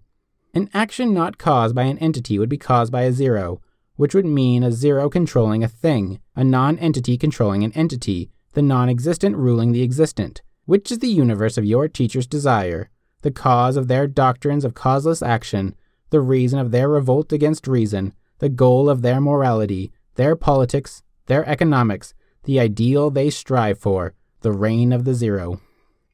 The law of identity does not permit you to have your cake and eat it too. The law of causality does not permit you to eat your cake before you have it. But if you drown both laws in the blanks of your mind, if you pretend to yourself and to others that you don't see, then you can try to proclaim your right to eat your cake today and mine tomorrow. You can preach that the way to have a cake is to eat it first, before you bake it, that the way to produce is to start by consuming, that all wishers have an equal claim to all things, since nothing is caused by anything. The corollary of the causeless in matter is the unearned in spirit. Whenever you rebel against causality, your motive is the fraudulent desire, not to escape it, but worse, to reverse it. You want unearned love, as if love, the effect, could give you personal value, the cause. You want unearned admiration, as if admiration, the effect, could give you virtue, the cause. You want unearned wealth, as if wealth, the effect, could give you the ability, the cause. You plead for mercy, not justice, as if an unearned forgiveness could wipe out the cause of your plea. And to indulge your ugly little shams, you support the doctrines of your teachers, while they run hog wild proclaiming that spending, the effect, creates riches, the cause, that machinery, the effect, creates intelligence, the cause, that your sexual desires, the effect, create your philosophical values, the cause. Who pays for the orgy? Who causes the causeless? Who are the victims condemned to remain unacknowledged and to perish in silence, lest their agony disturb your pretense that they do not exist? We are, we, the men of the mind. We are the cause of all the values that you covet, we who perform the process of thinking. which is the process of defining identity and discovering causal connections. We taught you to know, to speak, to produce, to desire, to love. You who abandon reason, were it not for us who preserve it, you would not be able to fulfill or even to conceive your wishes. You would not be able to desire the clothes that had not been made, the automobile that had not been invented, the money that had not been devised as exchange for goods that did not exist, the admiration that had not been experienced for men who had achieved nothing, the love that belongs and pertains only to those who preserve their capacity to think, to choose, to value. You, who leap like a savage out of the jungle of your feelings to the Fifth Avenue of our New York and proclaim that you want to keep the electric lights, but to destroy the generators. It is our wealth that you use while destroying us. It is our values that you use while damning us. It is our language that you use while denying the mind. Just as your mystics of spirit invented their heaven in the image of our earth, omitting our existence, and promised you rewards created by miracle out of non-matter, so your modern mystics of muscle omit our existence and promise you a heaven where matter shapes itself of its own causeless will into all the rewards desired by your non-mind. For centuries, the mystics of spirit had existed by running a protection racket, by making life on earth unbearable, then charging you for consolation and relief, by forbidding all the virtues that make existence possible, then riding on the shoulders of your guilt, by declaring production and joy to be sins, then collecting blackmail from the sinners. We, the men of the mind, were the unnamed victims of their creed. We who were willing to break their moral code and to bear damnation for the sin of reason. We who thought and acted while they wished and prayed. We who were the moral outcasts. We who were the bootleggers of life when life was held to be a crime, while they basked in moral glory for the virtue of surpassing material greed and of distributing in selfless charity the material goods produced by blank out.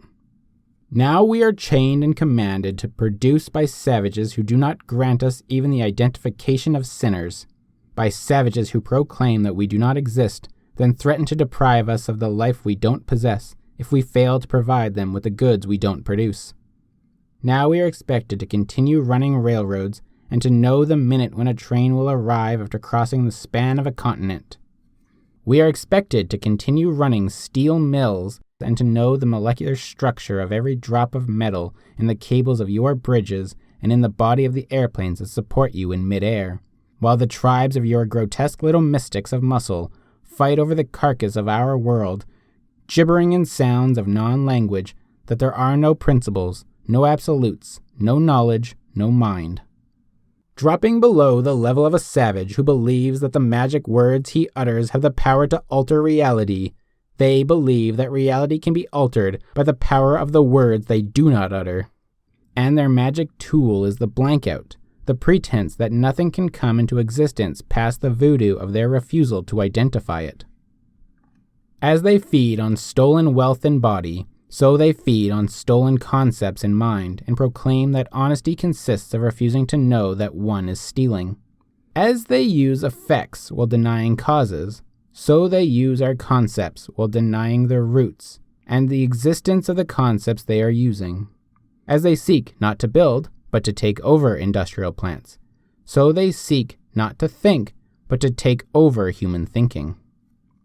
As they proclaim that the only requirement for running a factory is the ability to turn the cranks of the machines and blank out the question of who created the factory, so they proclaim that there are no entities, that nothing exists but motion, and blank out the fact that motion presupposes the thing which moves, that without the concept of entity, there can be no such concept as motion.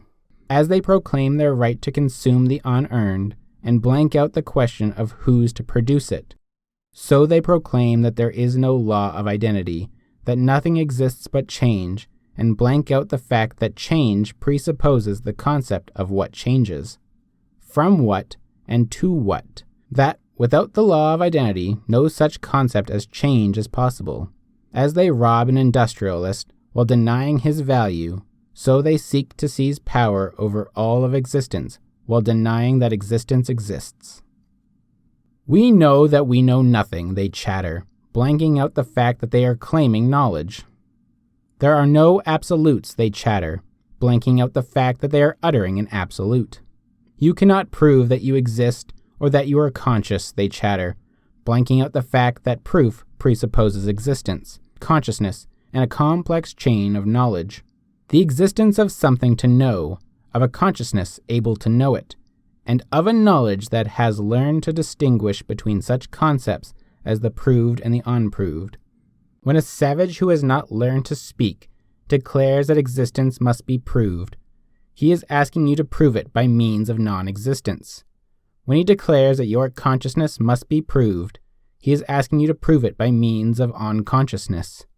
He is asking you to step into a void outside of existence and consciousness to give him proof of both.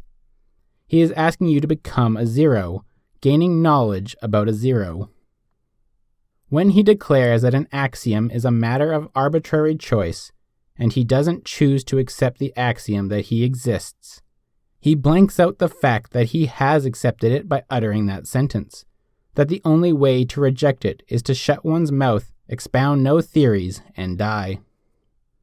An axiom is a statement that identifies the base of knowledge and of any further statement pertaining to that knowledge, a statement necessarily contained in all others, whether any particular speaker chooses to identify it or not.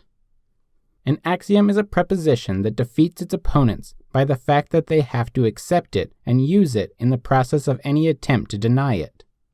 Let the caveman who does not choose to accept the axiom of identity try to present his theory without using the concept of identity or any concept derived from it.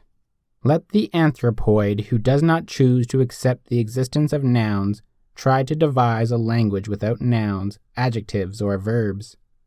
Let the witch doctor who does not choose to accept the validity of sensory perception try to prove it without using the data he obtained by sensory perception. Let the headhunter who does not choose to accept the validity of logic try to prove it without using logic. Let the pygmy who proclaims that a skyscraper needs no foundation after it reaches its 50th story yank the base from under his building, not yours. Let the cannibal who snarls that the freedom of man's mind was needed to create an industrial civilization, but is not needed to maintain it, be given an arrowhead and bearskin, not a university chair of economics. Do you think that they are taking you back to dark ages?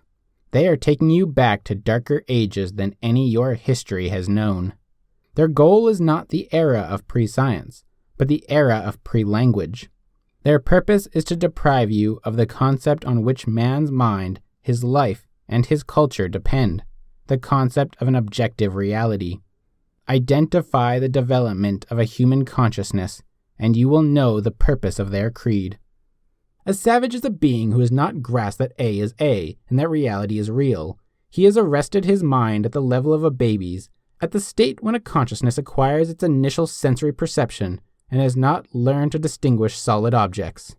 It is to a baby that the world appears as a blur of motion, without things that move, and the birth of his mind is the day when he grasps that the streak that keeps flickering past him is his mother, and the world behind her is a curtain, that the two are solid entities, and neither can turn into the other, that they are what they are, that they exist. The day when he grasps that matter has no volition is the day when he grasps that he has, and this is his birth as a human being.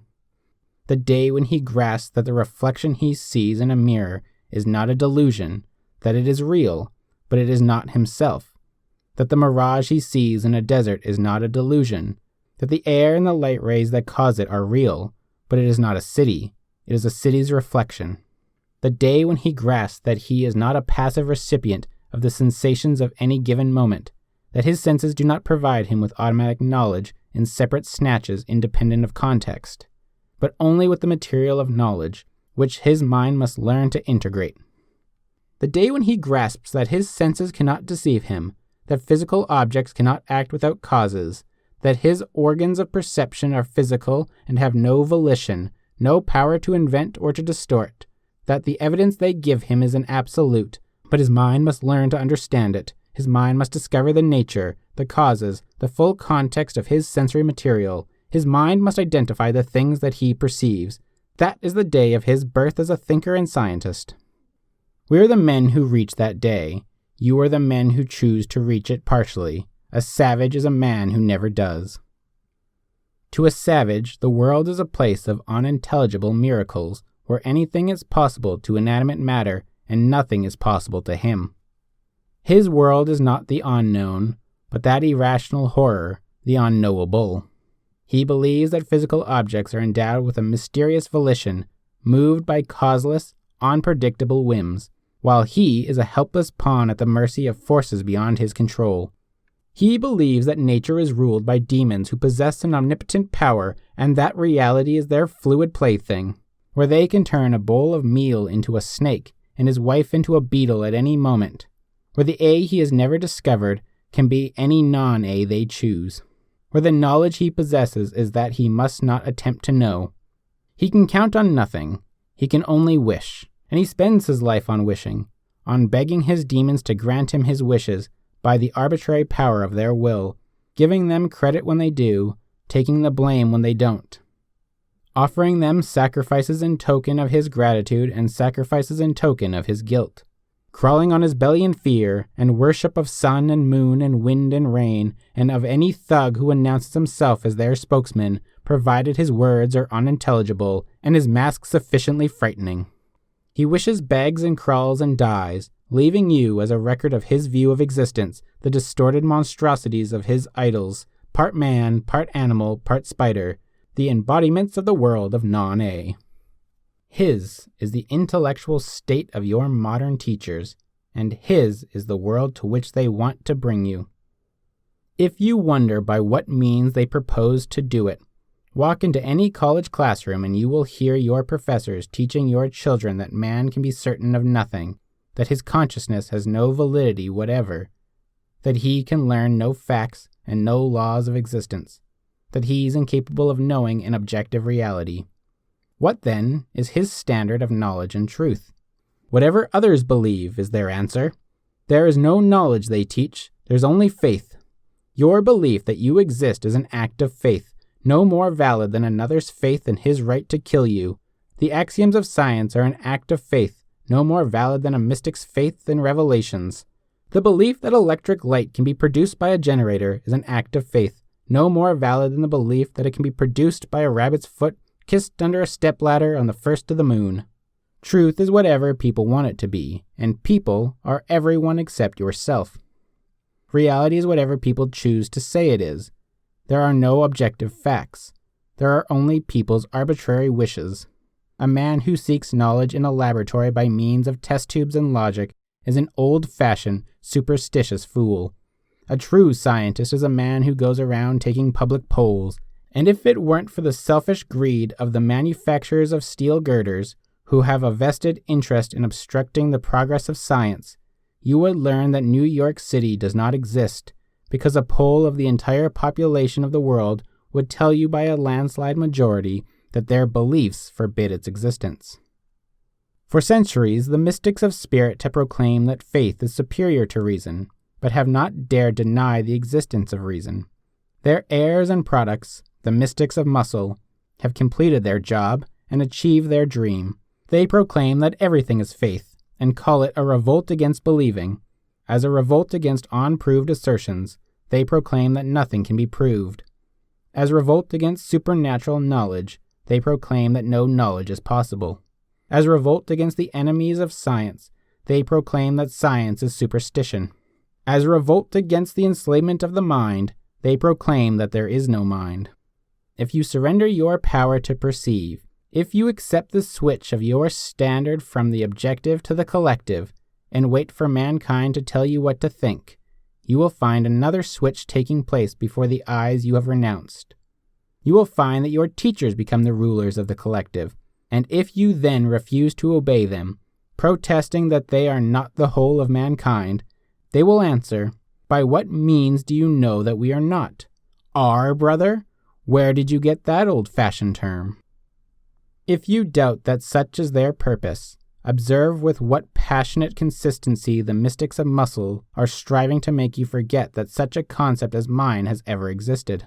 Observe the twists of undefined verbiage, the words with rubber meanings, the terms left floating in midstream, by means of which they try to get around the recognition of the concept of thinking.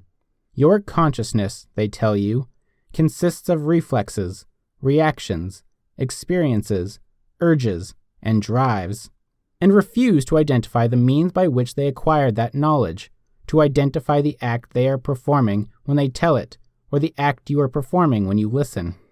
Words have the power to condition you, they say, and refuse to identify the reason why words have the power to change your blank out. A student reading a book understands it through a process of blank out. A scientist working on an invention is engaged in the activity of blank out. A psychologist helping a neurotic to solve a problem and untangle a conflict does it by means of blank out. An industrialist blank out. There is no such person. A factory is a natural resource, like a tree, a rock, or a mud puddle. The problem of production, they tell you, has been solved and deserves no study or concern. The only problem left for your reflexes to solve is now the problem of distribution. Who solved the problem of production? Humanity, they answer. What was the solution? The goods are here. How did they get here? Somehow. What caused it? Nothing has causes. They proclaim that every man born is entitled to exist without labor, and, the laws of reality to the contrary notwithstanding, is entitled to receive his minimum sustenance. His food, his clothes, his shelter, with no effort on his part, as his due and his birthright. To receive it, from whom, blank out. Every man, they announce, owns an equal share of the technological benefits created in the world. Created by whom, blank out. Frantic cowards who posture as defenders of industrialists now define the purpose of economics as an adjustment between the unlimited desires of men and the goods supplied in limited quantity. Supplied by whom, blank out. Intellectual hoodlums who pose as professors shrug away the thinkers of the past by declaring that their social theories were based on the impractical assumption that man was a rational being. But since men are not rational, they declare, there ought to be established a system that will make it possible for them to exist while being irrational, which means while defying reality. Who will make it possible? Blank out. Any stray mediocrity rushes into print with plans to control the production of mankind, and whoever agrees or disagrees with his statistics, no one questions his right to enforce his plans by means of a gun. Enforce? On whom? Blank out. Random females with causeless incomes flitter on trips around the globe and return to deliver the message that the backward peoples of the world demand a higher standard of living. Demand? Of whom? Blank out. And to forestall any inquiry into the cause of the difference between a jungle village and New York City, they resort to the ultimate obscenity of explaining man's industrial progress, skyscrapers, cable bridges, power motors, railroad trains, by declaring that man is an animal who possesses an instinct of tool-making. Did you wonder what is wrong with the world? You are now seeing the climax of the creed of the uncaused and unearned. All your gangs of mystics, of spirit or muscle, are fighting one another for power to rule you, snarling that love is the solution for all the problems of your spirit, and that a whip is the solution for all of the problems of your body. You who have agreed to have no mind, granting man less dignity than you grant to cattle, ignoring what an animal trainer could tell them, that no animal can be trained by fear, that a tortured elephant will trample its torturer, but it will not work for him or carry his burdens. They expect man to continue to produce electronic tubes, supersonic airplanes, atom-smashing engines, and interstellar telescopes, with his ration of meat for reward and a lash on his back for incentive. Make no mistake about the character of mystics. To undercut your consciousness has always been their only purpose throughout the ages, and power, the power to rule you by force, has always been their only lust. From the rites of the jungle witch doctors which distorted reality into grotesque absurdities, stunted the minds of their victims and kept them in terror of the supernatural for stagnant stretches of centuries, to the supernatural doctrines of the Middle Ages, which kept men huddling on the mud floors of their hovels in terror that the devil might steal the soup they worked 18 hours to earn, to the seedy little smiling professor who assures you that your brain has no capacity to think, that you have no means of perception, and must blindly obey the omnipotent will of that supernatural force, society. All of it is the same performance, for the same and only purpose, to reduce you to the kind of pulp that has surrendered the validity of its consciousness. But it cannot be done to you without your consent. If you permit it to be done, you deserve it. When you listen to a mystic's harangue on the impotence of the human mind and begin to doubt your own consciousness, not his, when you permit your precariously semi-rational state to be shaken by any assertion and decide it is safer to trust his superior certainty and knowledge, the joke is on both of you. Your sanction is the only source of certainty he has. The supernatural power that a mystic dreads, the unknowable spirit he worships, the consciousness he considers omnipotent, is yours.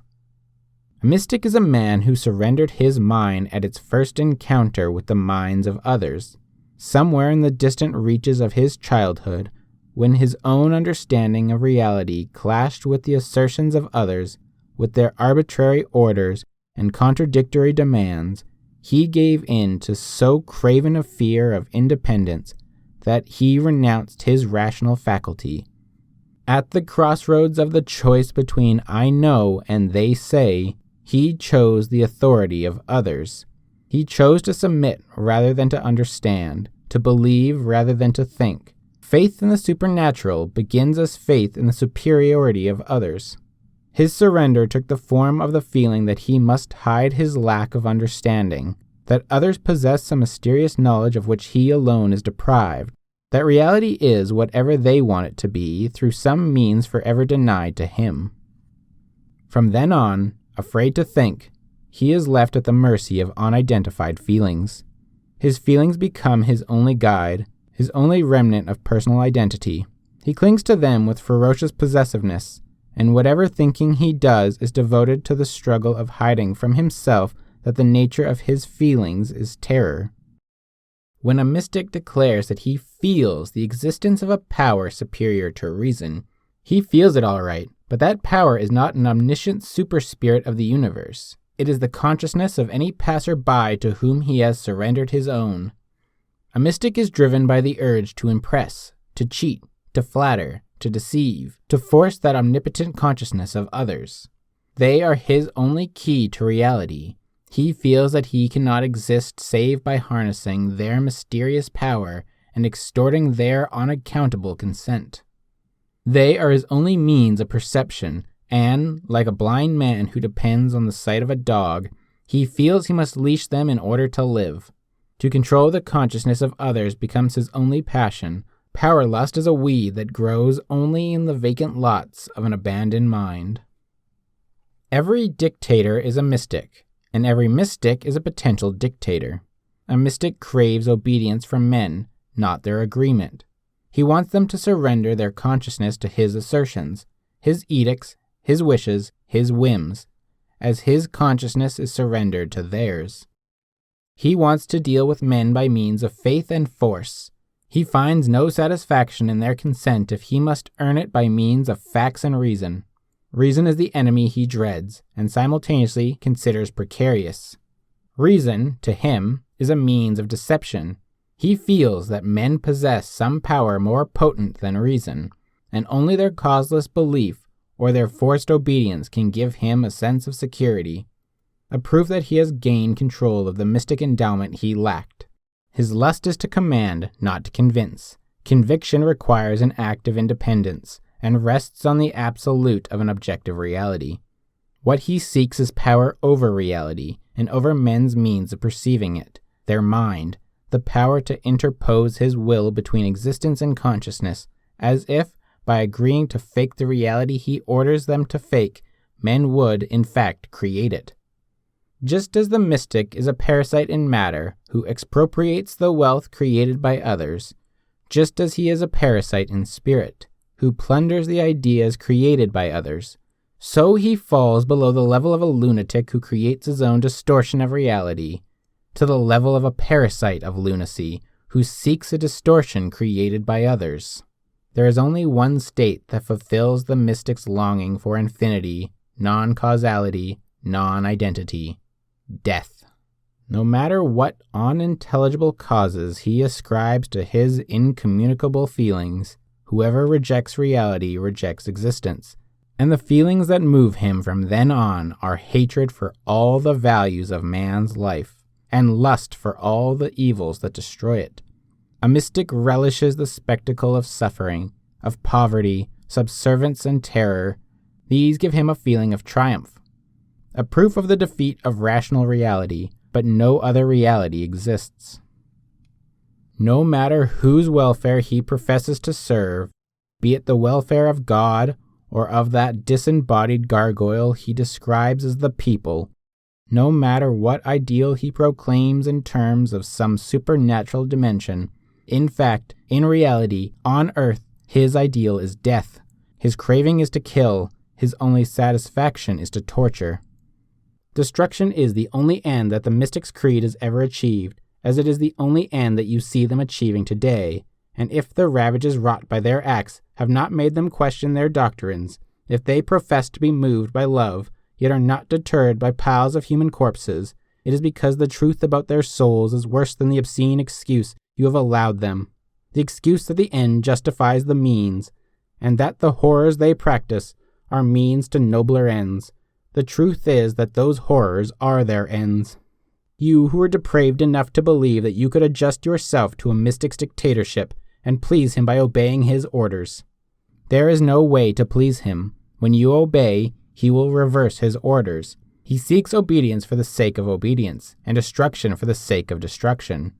You who are craven enough to believe that you can make terms with a mystic by giving in to his extortions, there is no way to buy him off. The bribe he wants is your life, as slowly or as fast as you are willing to give it up, and the monster he seeks to bribe is the hidden blankout in his mind, which drives him to kill in order not to learn that the death he desires is his own.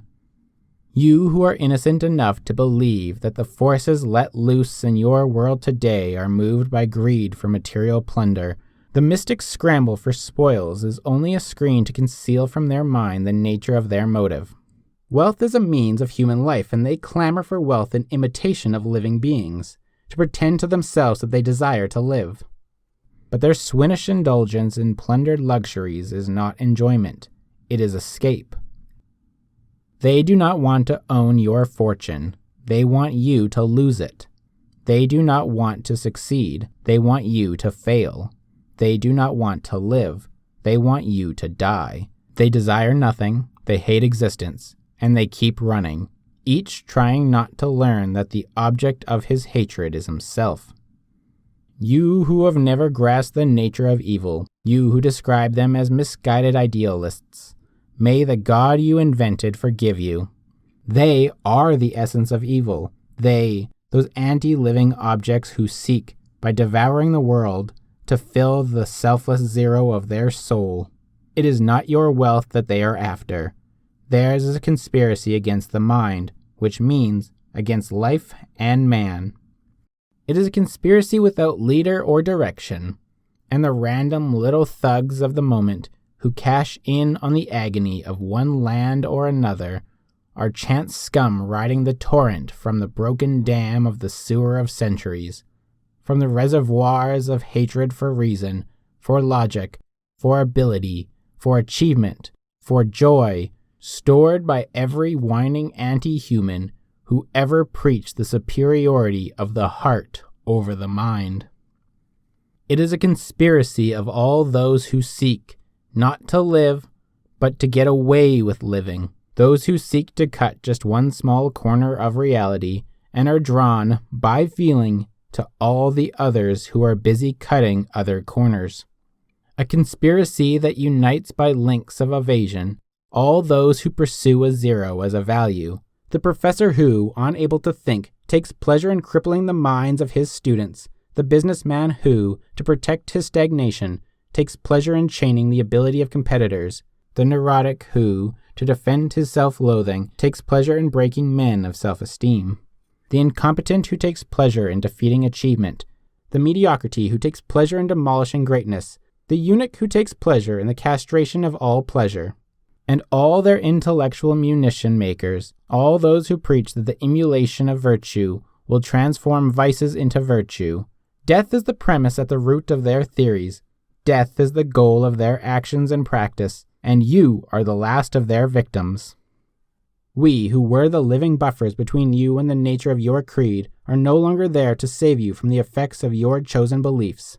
We are no longer willing to pay with our lives the debts you incurred in yours or the moral deficit piled up by all the generations behind you. You had been living on borrowed time, and I'm the man who has called in the loan. I am the man whose existence your blankouts were intended to permit you to ignore. I am the man whom you did not want either to live or to die. You did not want me to live, because you were afraid of knowing that I carried the responsibility you dropped and that your lives depended upon me. You did not want me to die because you knew it. 12 years ago, when I worked in your world, I was an inventor. I was one of a profession that came last in human history and will be the first to vanish on its way back to the subhuman. An inventor is a man who asks why of the universe and lets nothing stand between the answer and his mind. Like the man who discovered the use of steam, or the man who discovered the use of oil, I discovered a source of energy which was available since the birth of the globe, but which men had not known how to use except as an object of worship, of terror, and of legends about a thundering god.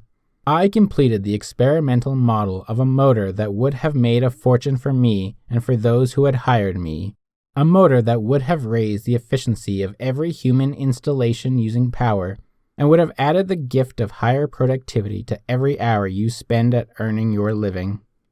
Then, one night at a factory meeting, I heard myself sentenced to death by reason of my achievement. I heard 3 parasites assert that my brain and my life were their property, that my right to exist was conditional and dependent on the satisfaction of their desires. The purpose of my ability, they said, was to serve the needs of those who were less able. I had no right to live, they said, by reason of my competence for living. Their right to live was unconditional, by reason of their incompetence. Then I saw what was wrong with the world. I saw what destroyed men and nations, and where the battle for life had to be fought. I saw that the enemy was an inverted morality, and that my sanction was its only power. I saw that evil was impotent, that evil was the irrational, the blind, the anti-real, and that the only weapon of its triumph was the willingness of the good to serve it. Just as the parasites around me were proclaiming their helpless dependence on my mind, and were expecting me voluntarily to accept a slavery they had no power to enforce. Just as they were counting on my self-immolation to provide them with the means of their plan, so throughout the world and throughout men's history, in every version and form, from the extortions of loafing relatives to the atrocities of collective countries, it is the good, the able, the men of reason who act as their own destroyers, who transfuse to evil the blood of their virtue, and let the evil transmit to them the poison of destruction, thus gaining for evil the power of survival, and for their own values the impotence of death. I saw that there comes a point in the defeat of any man of virtue when his own consent is needed for evil to win, and that no manner of injury done to him by others can succeed if he chooses to withhold his consent. I saw that I could put an end to your outrages by pronouncing a single word in my mind. I pronounced it. The word was no. I quit that factory. I quit your world. I made it my job to warn your victims and to give them the method and the weapon to fight you. The method was to refuse to deflect retribution. The weapon was justice. If you want to know what you lost when I quit, and when my strikers deserted your world. Stand on an empty stretch of soil in the wilderness, unexplored by men, and ask yourself what manner of survival you would achieve, and how long you would last if you refused to think, with no one around to teach you the motions, or, if you choose to think, how much your mind would be able to discover.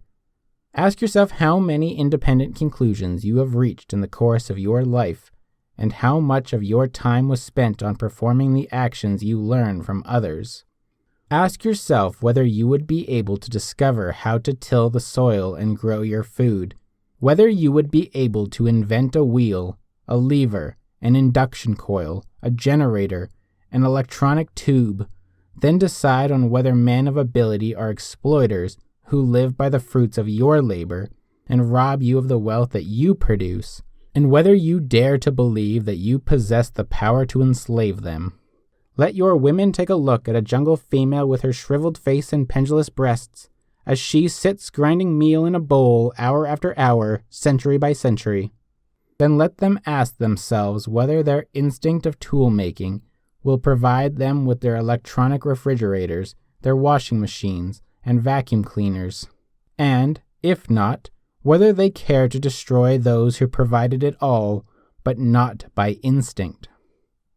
Take a look around you, you savages who stutter that ideas are created by men's means of production, that a machine is not the product of human thought, but a mystical power that produces human thinking.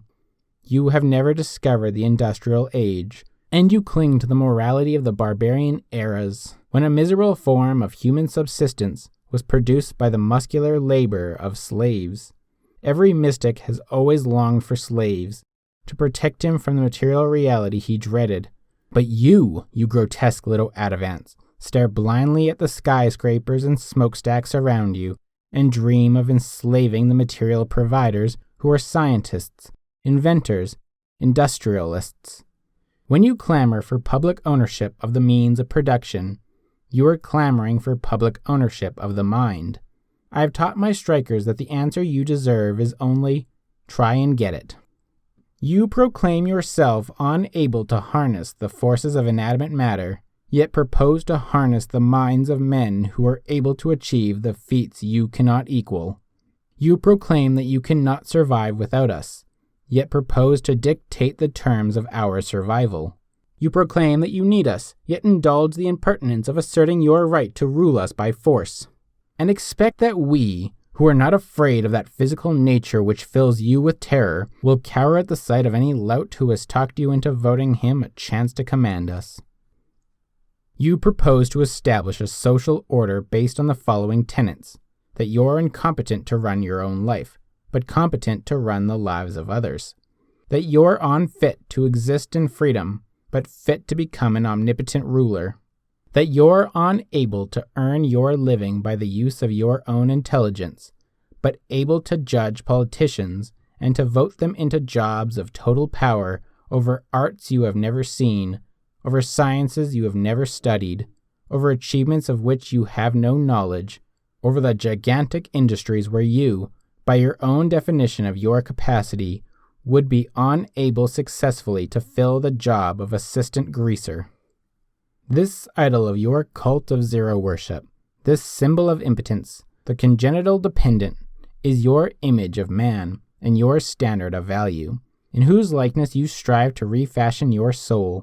It's only human, you cry in defense of any depravity reaching the stage of self-abasement where you seek to make the concept human mean the weakling, the fool, the rotter, the liar, the failure, the coward, the fraud, and to exile from the human race the hero, the thinker, the producer, the inventor, the strong, the purposeful, the pure. As if to feel were human, but to think were not. As if to fail were human, but to succeed were not. As if corruption were human, but virtue were not. As if the premise of death were proper to man, but the premise of life were not. In order to deprive us of honor, that you may then deprive us of our wealth, you have always regarded us as slaves who deserve no moral recognition. You praise any venture that claims to be non-profit, and damn the men who made the profits that make the venture possible. You regard as, in the public interest, any project serving those who do not pay. It is not in the public interest to provide any services for those who do the paying. Public benefit is anything given as alms. To engage in trade is to injure the public. Public welfare is the welfare of those who do not earn it. Those who do are entitled to no welfare. The public, to you, is whoever has failed to achieve any virtue or value. Whoever achieves it, whoever provides the goods you require for survival, ceases to be regarded as part of the public or as part of the human race. What blankout permitted you to hope that you could get away with this muck of contradictions and to plan it as an ideal society when the no of your victims was sufficient to demolish the whole of your structure? What permits any insolent beggar to wave his swords in the face of his betters and to plead for help in the tone of a threat? You cry, as he does, that you are counting on our pity, but your secret hope is the moral code that has taught you to count on our guilt. You expect us to feel guilty for our virtues in the presence of your vices, wounds, and failures, guilty of succeeding at existence, guilty of enjoying the life that you damn, yet beg us to help you live. Did you want to know who is John Galt? I am the first man of ability who refused to regard it as guilt. I am the first man who would not do penance for my virtues or let them be used as the tools of my destruction. I am the first man who would not suffer martyrdom at the hands of those who wished me to perish for the privilege of keeping them alive. I am the first man who told them that I did not need them, and until they learned to deal with me as traders, giving value for value, they would have to exist without me, as I would exist without them. Then I would let them learn who is the need and who is the ability, and if human survival is the standard, whose terms would set the way to survive. I have done by plan and intention what has been done throughout history by silent default. There have always been men of intelligence who went on strike, in protest and despair, but they did not know the meaning of their actions. The man who retires from public life to think, but not to share his thoughts. The man who chooses to spend his years in the obscurity of menial employment, keeping to himself the fire of his mind, never giving it form, expression, or reality, refusing to bring it into a world he despises. The man who is defeated by revulsion, the man who renounces before he has started, the man who gives up rather than give in, the man who functions at a fraction of his capacity, disarmed by his longing for an ideal he has not found. They are on strike against unreason, on strike against your world and your values. But not knowing any values of their own, they abandon the quest to know. In the darkness of their hopeless indignation, which is righteousness without knowledge of the right, and passionate without knowledge of desire, they concede to you the power of reality and surrender the incentives of their mind. And they perish in bitter futility as rebels who never learn the object of their rebellion, as lovers who never discovered their love. The infamous times you call the Dark Ages were an era of intelligence on strike, when men of ability went underground and lived undiscovered, studying in secret, and died, destroying the works of their mind, when only a few of the bravest of martyrs remained to keep the human race alive. Every period ruled by mystics was an era of stagnation and want, when most men were on strike against existence, working for less than their barest survival, leaving nothing but scraps for their rulers to loot, refusing to think, to venture, to produce, when the ultimate collector of their profits and the final authority on truth or error was the whim of some gilded degenerate sanctioned as superior to reason by divine right and by grace of a club. The road of human history was a string of blankouts over sterile stretches eroded by faith and force, with only a few brief bursts of sunlight, when the released energy of the men of the mind performed the wonders you gape at, admired, and promptly extinguished again. But there will be no extinction this time. The game of the mystics is up. You will perish in and by your own unreality. We, the men of reason, will survive. I have called out on strike the kind of martyrs who had never deserted you before. I have given them the weapon they had lacked, the knowledge of their own moral value. I have taught them that the world is ours, whenever we choose to claim it, by virtue and grace of the fact that ours is the morality of life. They, the great victims who had produced all the wonders of humanity's brief summer, they, the industrialists, the conquerors of matter, had not discovered the nature of their right. They had known that theirs was the power. I taught them that theirs was the glory.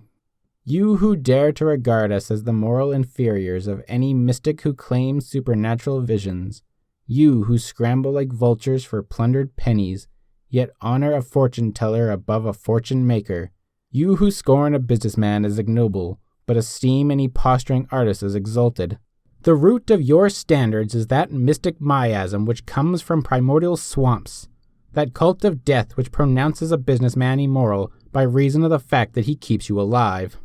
You who claim that you long to rise above the crude concerns of the body, above the drudgery of serving mere physical needs. Who is enslaved by physical needs? The Hindu who labors from sunrise to sunset at the shafts of a hand plow for a bowl of rice, or the American who is driving a tractor? Who is the conqueror of physical reality, the man who sleeps on a bed of nails, or the man who sleeps on an inner spring mattress? Which is the monument to the triumph of the human spirit over matter, the germ-eaten hovels on the shorelines of the Ganges, or the Atlantic skyline of New York? Unless you learn the answers to these questions and learn to stand at reverent attention when you face the achievements of man's mind, you will not stay much longer on this earth, which we love and will not permit you to damn. You will not sneak by with the rest of your lifespan. I have foreshortened the usual course of history, and have let you discover the nature of the payment you had hoped to switch to the shoulders of others. It is the last of your own living power that will now be drained to provide the unearned for the worshippers and carriers of death. Do not pretend that a malevolent reality defeated you. You were defeated by your own evasions. Do not pretend that you will perish for a noble ideal. You will perish as fodder for the haters of man. But to those of you who still retain a remnant of the dignity and will to love one's life, I am offering the chance to make a choice. Choose whether you wish to perish for a morality you have never believed or practiced. Pause on the brink of self-destruction and examine your values and your life. You had known how to take an inventory of your wealth. Now take an inventory of your mind. Since childhood, you have been hiding the guilty secret that you feel no desire to be moral, no desire to seek self-immolation, that you dread and hate your code, but dare not say it even to yourself, that you're devoid of these moral instincts which others profess to feel. The less you felt, the louder you proclaimed your selfless love and servitude to others, in dread of ever letting them discover your own self, the self that you betrayed, the self that you kept in concealment, like a skeleton in the closet of your body. And they who were at once your dupes and your deceivers, they listened and voiced their loud approval, in dread of ever letting you discover that they were harboring the same unspoken secret. Existence among you is a giant pretense, an act you all perform for one another, each feeling that he is the only guilty freak, each placing his moral authority in the unknowable, known only to others, each faking the reality he feels they expect him to fake, none having the courage to break the vicious circle. No matter what dishonorable compromise you've made with your impracticable creed, no matter what miserable balance, half cynicism, half superstition, you now manage to maintain, you still preserve the root, the lethal tenet, the belief that the moral and the practical are opposites. Since childhood, you have been running from the terror of a choice you had never dared fully to identify. If the practical, whatever you must practice to exist, whatever works, succeeds, achieves your purpose, whatever brings you food and joy, whatever profits you, is evil. And if the good, the moral, is the impractical, whatever fails, destroys, frustrates, whatever injures you and brings you loss or pain, then your choice is to be moral or to live. The sole result of that murderous doctrine was to remove morality from life. You grew up to believe that moral laws bear no relation to the job of living, except as an impediment and a threat, that man's existence is an amoral jungle, where anything goes and anything works. And in that fog of switching definitions which descends upon a frozen mind, you have forgotten that the evils damned by your creed were the virtues required for living, and you have come to believe that actual evils are the practical means of existence. Forgetting that the impractical good was self-sacrifice, you believe that self-esteem is impractical. Forgetting that the practical evil was production, you believe that robbery is practical. Swinging like a helpless branch in the wind of an uncharted moral wilderness, you dare not fully to be evil or fully to live. When you are honest, you feel the resentment of a sucker. When you cheat, you feel terror and shame. Your pain is augmented by the feeling that pain is your natural state. You pity the men you admire. You believe they are doomed to fail. You envy the men you hate. You believe they are the masters of existence. You feel disarmed when you come up against a scoundrel. You believe that evil is bound to win, since the moral is the impotent, the impractical. Morality to you is a phantom scarecrow made of duty, of boredom, of punishment, of pain, a crossbreed between the first school teacher of your past and the tax collector of your present. A scarecrow standing in a barren field, waving a stick to chase away your pleasures, and pleasure, to you, is a liquor-soggy brain, a mindless slut, the stupor of a moron who stakes his cash on some animal's race, since pleasure cannot be moral. If you identify your actual belief, you will find a triple damnation of yourself, of life, of virtue. In the grotesque conclusion you have reached, you believe that morality is a necessary evil.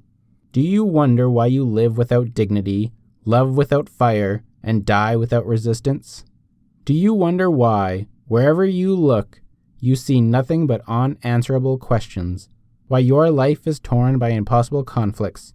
Why you spend it straddling irrational fences to evade artificial choices, such as soul or body, mind or heart, security or freedom, private property or public good? Do you cry that you find no answers? By what means did you hope to find them? You reject your tool of perception, your mind, then complain that the universe is a mystery. You discard your key, then wail that all the doors are locked against you. You start out in pursuit of the irrational, then damn existence for making no sense. The fence you have been straddling for 2 hours, while hearing my words and seeking to escape them, is the coward's formula contained in the sentence, "But we don't have to go to extremes." The extreme you have always struggled to avoid is the recognition that reality is final, that A is A, and that the truth is true. A moral code impossible to practice, a code that demands imperfection or death, has taught you to dissolve all ideas in fog, to permit no firm definitions, to regard any concept as approximate, and any rule of conduct as elastic, to hedge on any principle, to compromise on any value, to take the middle of any road. By extorting your acceptance of supernatural absolutes, it has forced you to reject the absolute of nature. By making moral judgments impossible, it has made you incapable of rational judgment. A code that forbids you to cast the first stone has forbidden you to admit the identity of stones and to know when or if you're being stoned. The man who refuses to judge, who neither agrees nor disagrees, who declares that there are no absolutes and believes that he escapes responsibility, is the man responsible for all the blood that is now spilled in the world. Reality is an absolute. Existence is an absolute. A speck of dust is an absolute, and so is a human life. Whether you live or die is an absolute. Whether you have a piece of bread or not is an absolute. Whether you eat your bread or see it vanish into a looter's stomach is an absolute. There are two sides to every issue. One side is right, and the other is wrong. But the middle is always evil. The man who is wrong still retains some respect for truth, if only by accepting the responsibility of choice. But the man in the middle is the knave who blanks out the truth in order to pretend that no choice or values exist, who is willing to sit out the course of any battle, willing to cash in on the blood of the innocent or to crawl on his belly to the guilty, who dispenses justice by condemning both the robber and the robbed to jail, who solves conflicts by ordering the thinker and the fool to meet each other halfway. In any compromise between food and poison, it is only death that can win. In any compromise between good and evil, it is only evil that can profit. In that transfusion of blood which drains the good to feed the evil, the compromiser is the transmitting rubber tube. You who are half rational, half coward, have been playing a con game with reality, but the victim you have conned is yourself. When men reduce their virtues to the approximate, then evil acquires the force of an absolute. When loyalty to unyielding purpose is dropped by the virtuous, it is picked up by scoundrels, and you get the indecent spectacle of a cringing, bargaining, traitorous good and a self-righteously uncompromising evil. As you surrendered to the mystics of muscle when they told you that ignorance consists of claiming knowledge, so now you surrender to them when they shriek that immorality consists of pronouncing moral judgment. When they yell that it is selfish to be certain that you are right, you hasten to assure them that you're certain of nothing. When they shout that it is immoral to stand on your convictions, you assure them that you have no convictions whatever. When the thugs of Europe's people's states snarl that you are guilty of intolerance because you don't treat your desire to live and their desire to kill you as a difference of opinion, you cringe and hasten to assure them that you are not intolerant of any horror. When some barefoot bum in some pest hole of Asia yells at you, "How dare you be rich?" you apologize and beg him to be patient and promise him you'll give it all away. You have reached the blind alley of the treason you committed when you agreed that you had no right to exist. Once you believed it was only a compromise, you conceded it was evil to live for yourself, but moral to live for the sake of your children. Then you conceded that it was selfish to live for your children, but moral to live for your community. Then you conceded that it was selfish to live for your community, but moral to live for your country. Now you are letting this greatest of countries be devoured by any scum from any corner of the earth, while you concede that it is selfish to live for your country, and that your moral duty is to live for the globe. A man who has no right to life has no right to values, and will not keep them. At the end of your road of successive betrayals, stripped of weapons, of certainty, of honor, you commit your final act of treason and sign your petition of intellectual bankruptcy. While the muscle mystics of the people's states proclaim that they're the champions of reason and science, you agree and hasten to proclaim that faith is your cardinal principle, that reason is on the side of your destroyers, but yours is the side of faith. To the struggling remnants of rational honesty in the twisted, bewildered minds of your children, you declare that you can offer no rational argument to support the ideas that created this country, that there is no rational justification for freedom, for property, for justice, for rights, that they rest on a mythical insight and can be accepted only on faith, that in reason and logic the enemy is right, but faith is superior to reason. You declare to your children that it is rational to loot, to torture, to enslave, to expropriate, to murder, but that they must resist the temptations of logic and stick to the discipline of remaining irrational, that skyscrapers, factories, radios, airplanes were the products of faith and mystic intuition, while famines, concentration camps, and firing squads are the products of a reasonable manner of existence. That the Industrial Revolution was a revolt of the men of faith against that era of reason and logic which is known as the Middle Ages. Simultaneously, in the same breath, to the same child, you declare that the looters who rule the people's states will surpass this country in material production, since they are the representatives of science, but that it's evil to be concerned with physical wealth, and that one must renounce material prosperity. You declare that the looters' ideal are noble, but they do not mean them, while you do. That your purpose in fighting the looters is only to accomplish their aims, which they cannot accomplish, but you can, and that the way to fight them is to beat them to it and give one's wealth away. Then you wonder why your children join the people's thugs or become half-crazed delinquents. You wonder why the looters' conquests keep creeping closer to your doors, and you blame it on human stupidity, declaring that the masses are impervious to reason. You blank out the open, public spectacle of the looters' fight against the mind, and the fact that their bloodiest horrors are unleashed to punish the crime of thinking.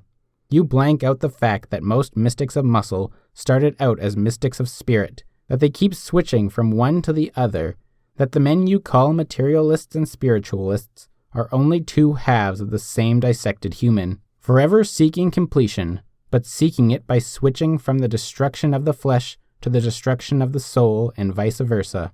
that they keep running from your colleges to the slave pens of Europe, to an open collapse into the mystic muck of India, seeking any refuge against reality, any form of escape from the mind. You blank it out and cling to your hypocrisy of faith in order to blank out the knowledge that the looters have a stranglehold upon you, which consists of your moral code, that the looters are the final and consistent practitioners of the morality you're half obeying, half evading, that they practice it the only way it can be practiced, by turning the earth into a sacrificial furnace, that your morality forbids you to oppose them in the only way they can be opposed, by refusing to become a sacrificial animal and proudly asserting your right to exist, that in order to fight them to the finish, and with full rectitude, it is your morality that you have to reject. You blank it out because your self-esteem is tied to that mystic unselfishness which you've never possessed or practiced, but spent so many years pretending to possess that the thought of denouncing it fills you with terror. No value is higher than self-esteem, but you've invested it in counterfeit securities, and now your morality has caught you in a trap where you are forced to protect your self-esteem by fighting for the creed of self-destruction. The grim joke is on you. That need of self-esteem, which you're unable to explain or define, belongs to my morality, not yours. It's the objective token of my code. It is my proof within your own soul. By a feeling he has not learned to identify, but has derived from his first awareness of existence, from his discovery that he has to make choices, man knows that his desperate need of self-esteem is a matter of life or death. As a being of volitional consciousness, he knows that he must know his own value in order to maintain his own life. He knows that he has to be right. To be wrong in action means danger to his life. To be wrong in person, to be evil, means to be unfit for existence. Every act of man's life has to be willed. The mere act of obtaining or eating his food implies that the person he preserves is worthy of being preserved. Every pleasure he seeks to enjoy implies that the person who seeks it is worthy of finding enjoyment. He has no choice about his need of self-esteem. His only choice is the standard by which to gauge it. And he makes his fatal error when he switches this gauge protecting his life into the service of his own destruction, when he chooses a standard contradicting existence and sets his self-esteem against reality. Every form of causeless self-doubt, every feeling of inferiority and secret unworthiness is, in fact, man's hidden dread of his inability to deal with existence. But the greater his terror, the more fiercely he clings to the murderous doctrines that choke him. No man can survive the moment of pronouncing himself irredeemably evil. Should he do it, his next moment is insanity or suicide. To escape it, if he's chosen an irrational standard, he will fake, evade, blank out. He will cheat himself of reality, of existence, of happiness, of mind. And he will ultimately cheat himself of self-esteem by struggling to preserve its illusion rather than to risk discovering its lack. To fear to face an issue is to believe that the worst is true. It is not any crime you have committed that infects your soul with permanent guilt. It is none of your failures or errors or flaws, but the blank-out by which you attempt to evade them. It is not any sort of original sin or unknown prenatal deficiency, but the knowledge and the fact of your basic default, of suspending your mind, of refusing to think. Fear and guilt are your chronic emotions. They are real, and you do deserve them. But they do not come from the superficial reasons you invent to disguise their cause, not from your selfishness, weakness, or ignorance, but from a real and basic threat to your existence. Fear, because you have abandoned your weapon of survival. Guilt, because you know you have done it volitionally. The self you have betrayed is your mind. Self-esteem is reliance on one's power to think. The ego you seek, that essential you which you cannot express or define, is not your emotions or inarticulate dreams, but your intellect, that judge of your supreme tribunal, whom you've impeached in order to drift at the mercy of any stray shyster you describe as your feeling. Then you drag yourself through a self-made night in a desperate quest for a nameless fire, moved by some fading vision of a dawn you had seen and lost. Observe the persistence in mankind's mythologies of the legend about a paradise that man had once possessed. the city of Atlantis, or the Garden of Eden, or some kingdom of perfection, always behind us. The root of that legend exists, not in the past of the race, but in the past of every man. You still retain a sense, not as firm as a memory, but diffuse like the pain of hopeless longing, that somewhere in the starting years of your childhood, before you had learned to submit, to absorb the terror of unreason, and to doubt the value of your mind, you had known a radiant state of existence. You had known the independence of a rational consciousness facing an open universe. That is the paradise which you have lost, which you seek, which is yours for the taking. Some of you will never know who is John Galt, but those of you who have known a single moment of love for existence and of pride in being its worthy lover, a moment of looking at this earth and letting your glance be its sanction, have known the state of being a man, and I am only the man who knew that that state is not to be betrayed. I am the man who knew what made it possible, and who chose consistently to practice and to be what you had practiced and been in that one moment. That choice is yours to make. That choice, the dedication to one's highest potential, is made by accepting the fact that the noblest act you have ever performed is the act of your mind in the process of grasping that 2 and 2 make 4. Whoever you are, you who are alone with my words in this moment, with nothing but your honesty to help you understand, the choice is still open to be a human being, but the price is to start from scratch, to stand naked in the face of reality and, reversing a costly historical error, to declare, I am, therefore I'll think. Accept the irrevocable fact that your life depends upon your mind. Admit that the whole of your struggle, your doubts, your fakes, your evasions, was a desperate quest for escape from the responsibility of a volitional consciousness, a quest for automatic knowledge, for instinctive action, for intuitive certainty. And while you called it a longing for the state of an angel, what you were seeking was the state of an animal. Accept, as your moral ideal, the task of becoming a man. Do not say that you are afraid to trust your mind because you know so little. Are you safer in surrendering to mystics and discarding the little that you know? Live and act within the limit of your knowledge and keep expanding it to the limit of your life. Redeem your mind from the hawk shops of authority. Accept the fact that you are not omniscient, but playing a zombie will not give you omniscience. That your mind is fallible, but becoming mindless will not make you infallible. That an error made on your own is safer than 10 truths accepted on faith, because the first leaves you with the means to correct it, but the second destroys your capacity to distinguish truth from error.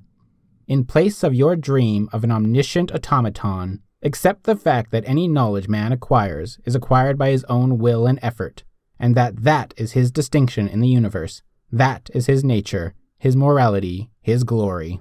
Discard that unlimited license to evil, which consists of claiming that man is imperfect. By what standard do you damn him when you claim it? Accept the fact that in the realm of morality, nothing less than perfection will do. But perfection is not to be gauged by mystic commandments to practice the impossible, and your moral stature is not to be gauged by matters not open to your choice. Man has a single basic choice, to think or not, and that is the gauge of his virtue. Moral perfection is an unbreached rationality, not the degree of your intelligence, but the full and relentless use of your mind, not the extent of your knowledge, but the acceptance of reason as an absolute. Learn to distinguish the difference between errors of knowledge and breaches of morality. An error of knowledge is not a moral flaw, provided you are willing to correct it. Only a mystic would judge human beings by the standard of an impossible, automatic omniscience. But a breach of morality is the conscious choice of an action you knew to be evil, or a willful evasion of knowledge, a suspension of sight and of thought. That which you do not know is not a moral charge against you, but that which you refuse to know is an account of infamy growing in your soul. Make every allowance for errors of knowledge. Do not forgive or accept any breach of morality. Give the benefit of the doubt to those who seek to know, but treat as potential killers those specimens of insolent depravity who make demands upon you. announcing that they have and seek no reasons, proclaiming as a license that they just feel it. Or those who reject an irrefutable argument by saying it's only logic, which means it's only reality. The only realm opposed to reality is the realm and premise of death. Accept the fact that the achievement of your happiness is the only moral purpose of your life. And that happiness, not pain or mindless self-indulgence, is the proof of your moral integrity, since it is the proof and the result of your loyalty to the achievement of your values. Happiness was the responsibility you dreaded. It required the kind of rational discipline you did not value yourself enough to assume, and the anxious staleness of your days is the monument to your evasion of the knowledge that there is no moral substitute for happiness, that there is no more despicable coward than the man who deserted the battle for his joy, fearing to assert his right to exist, lacking the courage and the loyalty to life of a bird or a flower reaching for the sun. Discard the protective rags of that vice which you call a virtue, humility. Learn to value yourself, which means to fight for your happiness. And when you learn that pride is the sum of all virtues, you will learn to live like a man. As a basic step of self-esteem, learn to treat as the mark of a cannibal any man's demand for your help. To demand it is to claim that your life is his property. And loathsome as a claim might be, there's still something more loathsome, your agreement. Do you ask if it's ever proper to help another man? No, if he claims it as his right or as a moral duty that you owe him. Yes, if such is your own desire based on your own selfish pleasure in the value of his person and his struggle. Suffering as such is not a value. Only man's fight against suffering is. If you choose to help a man who suffers, do it only on the grounds of his virtues, of his right to recover, of his rational record, or the fact that he suffers unjustly. Then your action is still a trade, and his virtue is the payment for your help. But to help a man who has no virtues, to help him on the ground of his suffering as such, to accept his faults, his need, as a claim, is to accept the mortgage of a zero on your values. A man who has no virtues is a hater of existence who acts on the premise of death. To help him is to sanction his evil and to support his career of destruction. Be it only a penny you will not miss, or a kindly smile he has not earned. A tribute to a zero is treason to life, and to all those who struggle to maintain it. It is of such pennies and smiles that the desolation of your world was made. Do not say that my morality is too hard for you to practice, and that you fear it as you fear the unknown. Whatever living moments you have known were lived by the values of my code, but you stifled, negated, betrayed it. You kept sacrificing your virtues to your vices, and the best among men to the worst. Look around you. What you have done to society, you have done it first within your soul. One is the image of the other. This dismal wreckage, which is now your world, is the physical form of the treason you committed to your values, to your friends, to your defenders, to your future, to your country, to yourself. We, whom you are now calling, but who will not answer any longer, we have lived among you, but you failed to know us. You refused to think and to see what we were. You failed to recognize the motor I invented, and it became, in your world, a pile of dead scrap. You failed to recognize the hero in your soul, and you failed to know me when I passed you in the street. When you cried in despair for the unattainable spirit which you felt had deserted your world, you gave it my name. But what you were calling was your own betrayed self-esteem. You will not recover one without the other. When you failed to give recognition to man's mind and attempted to rule human beings by force, those who submitted had no mind to surrender. Those who had were men who don't submit. Thus the man, a productive genius, assumed in your world the disguise of a playboy and became a destroyer of wealth, choosing to annihilate his fortune rather than surrender it to guns. Thus the thinker, the man of reason, assumed in your world the role of a pirate, to defend his values by force against your force, rather than submit to the rule of brutality. Do you hear me, Francisco de Conde and Ragnar Daneskjold, my first friends, my fellow fighters, my fellow outcasts, in whose name and honor I speak. It was the three of us who started what I am now completing. It was the three of us who resolved to avenge this country and to release its imprisoned soul. This greatest of countries was built on my morality, on the inviolate supremacy of man's right to exist, but you dreaded to admit it and live up to it. You stared at an achievement unequaled in history and looted its effects and blanked out its cause. In the presence of that monument to human morality, which is a factory, a highway, or a bridge, you kept damning this country as immoral and its progress as material greed. You kept offering apologies for this country's greatness to the idols of primordial starvation, to decaying Europe's idol of a leprous mystic bum. This country, the product of reason, could not survive on the morality of sacrifice. It was not built by men who sought self-immolation or by men who sought handouts. It could not stand on the mystic split that divorced man's soul from his body. It could not live by the mystic doctrine that damned this earth as evil and those who succeeded on earth as deprived. From its start, this country was a threat to the ancient rule of mystics. In the brilliant rocket explosion of its youth, this country displayed to an incredulous world what greatness was possible to man, what happiness was possible on earth. It was one or the other, America or mystics. The mystics knew it, you didn't. You let them infect you with the worship of need.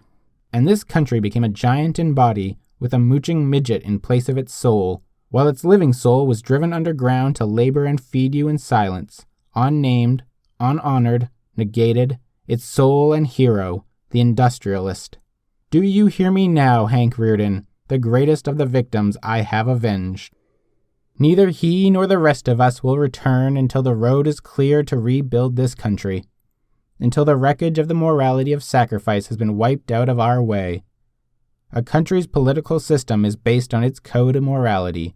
We will rebuild America's system on the moral premise which had been its foundation, but which you treated as a guilty underground in your fanatic evasion of the conflict between that premise and your mystic morality, the premise that man is an end in himself, not the means to the ends of others, that man's life, his freedom, his happiness are his by inalienable right.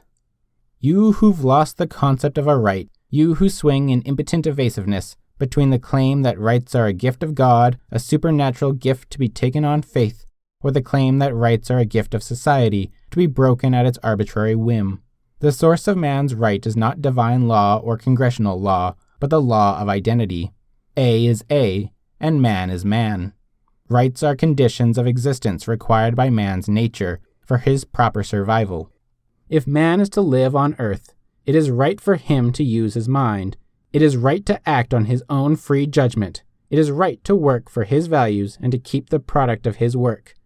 If life on earth is his purpose, he has a right to live as a rational being. Nature forbids him the irrational. Any group, any gang, any nation that attempts to negate man's rights is wrong, which means is evil, which means is anti-life. Rights are a moral concept, and morality is a matter of choice.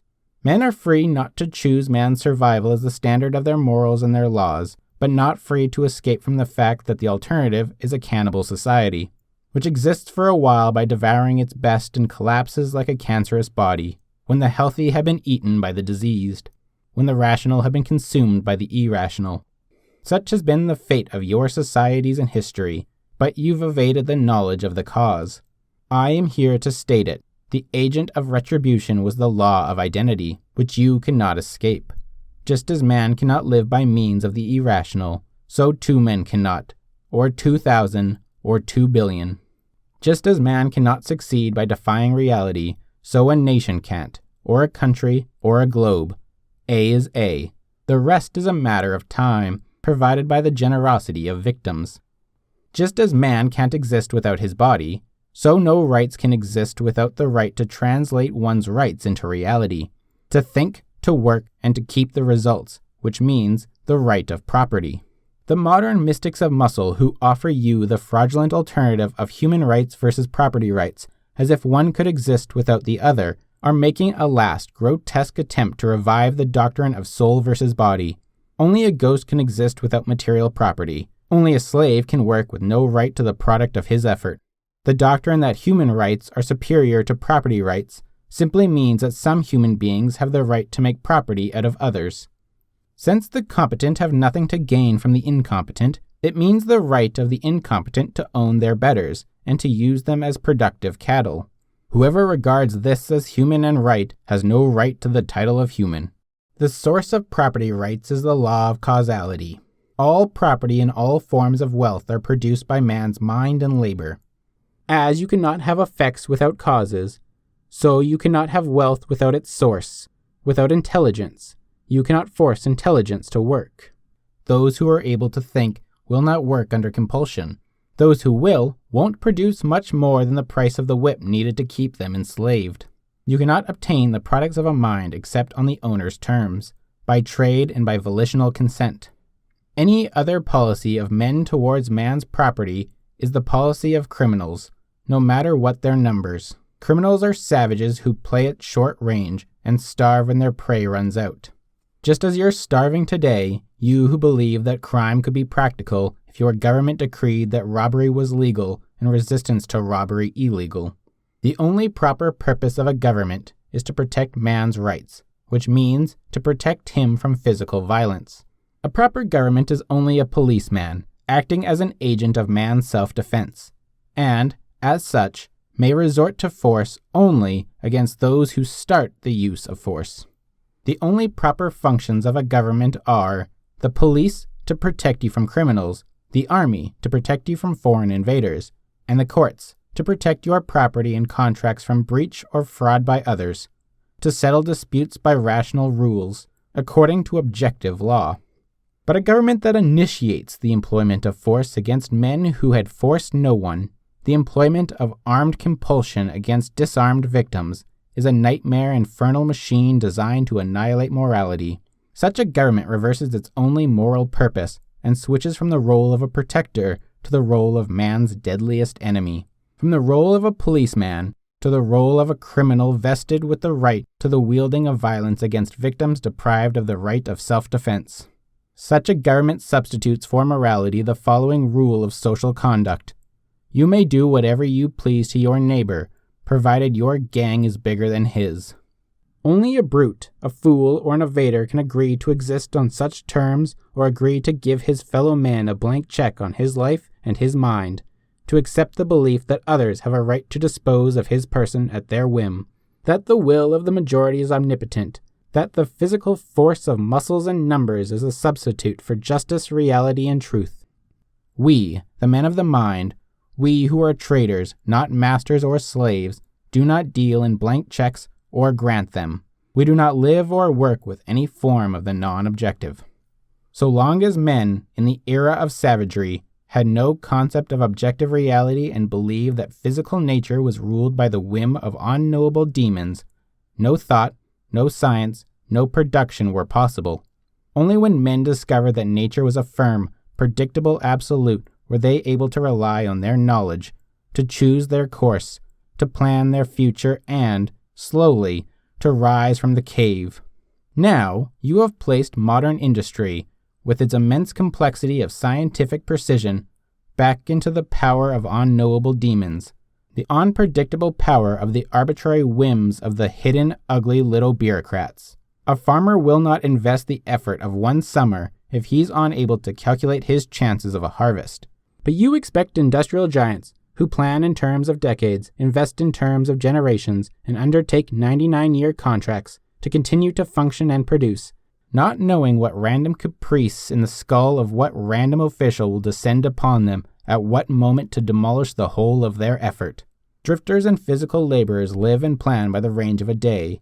The better the mind, the longer the range. A man whose vision extends to a shanty might continue to build on your quicksands, to grab a fast profit and run. A man who envisions skyscrapers will not. Nor will he give 10 years of unswerving devotion to the task of inventing a new product when he knows the gangs of entrenched mediocrity are juggling the laws against him, to tie him, restrict him, and force him to fail. But should he fight them and struggle and succeed, they will seize his rewards and his invention. Look past the range of the moment, you who cry that you fear to compete with men of superior intelligence, that their minds is a threat to your livelihood, that the strong leave no chance to the weak in a market of voluntary trade. What determines the market value of your work? Nothing but the productive effort of your mind if you lived on a desert island. The less efficient the thinking of your brain, the less your physical labor would bring you, and you could spend your life on a single routine, collecting a precarious harvest or hunting with bow and arrows, unable to think any further. But when you live in a rational society where men are free to trade, you receive an incalculable bonus.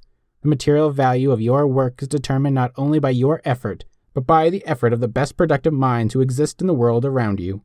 When you work in a modern factory, you are paid not only for your labor, but for all the productive genius which had made that factory possible, for the work of the industrialist who built it, for the work of the investor who saved the money to risk on the untried and the new, for the work of the engineer who designed the machines of which you are pushing the levers, for the work of the inventor who created the product which you spend your time on making, for the work of the scientist who discovered the laws that went into making that product, for the work of the philosopher who taught men how to think and whom you spend your time denouncing.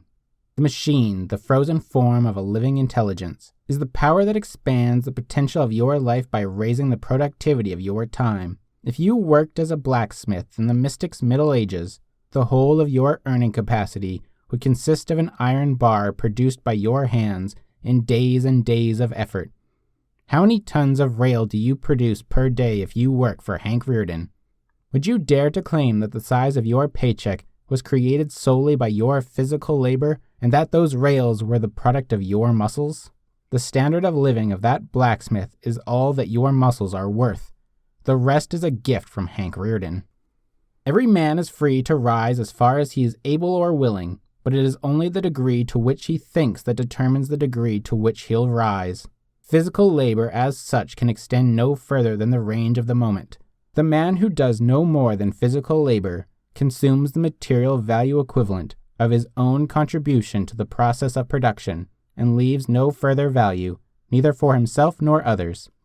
But the man who produces an idea in any field of rational endeavor, the man who discovers new knowledge, is the permanent benefactor of humanity. Material products can't be shared. They belong to some ultimate consumer. It is only the value of an idea that can be shared with unlimited numbers of men, making all sharers richer at no one's sacrifice or loss, raising the productive capacity of whatever labor they perform. It is the value of his own time that the strong of the intellect transfers to the weak, letting them work on the jobs he discovered, while devoting his time to further discoveries. This is mutual trade to mutual advantage. The interests of the mind are one, no matter what the degree of intelligence, among men who desire to work and don't seek or expect the unearned. In proportion to the mental energy he spent, the man who creates a new invention receives but a small percentage of his value in terms of material payment. No matter what fortune he makes, no matter what millions he earns, but the man who works as a janitor in the factory producing that invention receives an enormous payment in proportion to the mental effort that his job requires of him. And the same is true of all men between, on all levels of ambition and ability. The man at the top of the intellectual pyramid contributes the most to all those below him, but gets nothing except his material payment, receiving no intellectual bonus from others to add to the value of his time. The man at the bottom who, left to himself, would starve in his hopeless ineptitude, contributes nothing to those above him, but receives the bonus of all their brains. Such is the nature of the competition between the strong and the weak of the intellect. Such is the pattern of exploitation for which you have damned the strong. Such was the service we had given you, and were glad and willing to give. What did we ask in return? Nothing but freedom. We require that you leave us free to function, free to think and to work as we choose, free to take our own risks and to bear our own losses, free to earn our own profits and to make our own fortunes, free to gamble on your rationality, to submit our products to your judgment for the purpose of voluntary trade, to rely on the objective value of our work and on your mind's ability to see it, free to count on your intelligence and honesty, and to deal with nothing but your mind. Such was the price we asked, which you chose to reject as too high.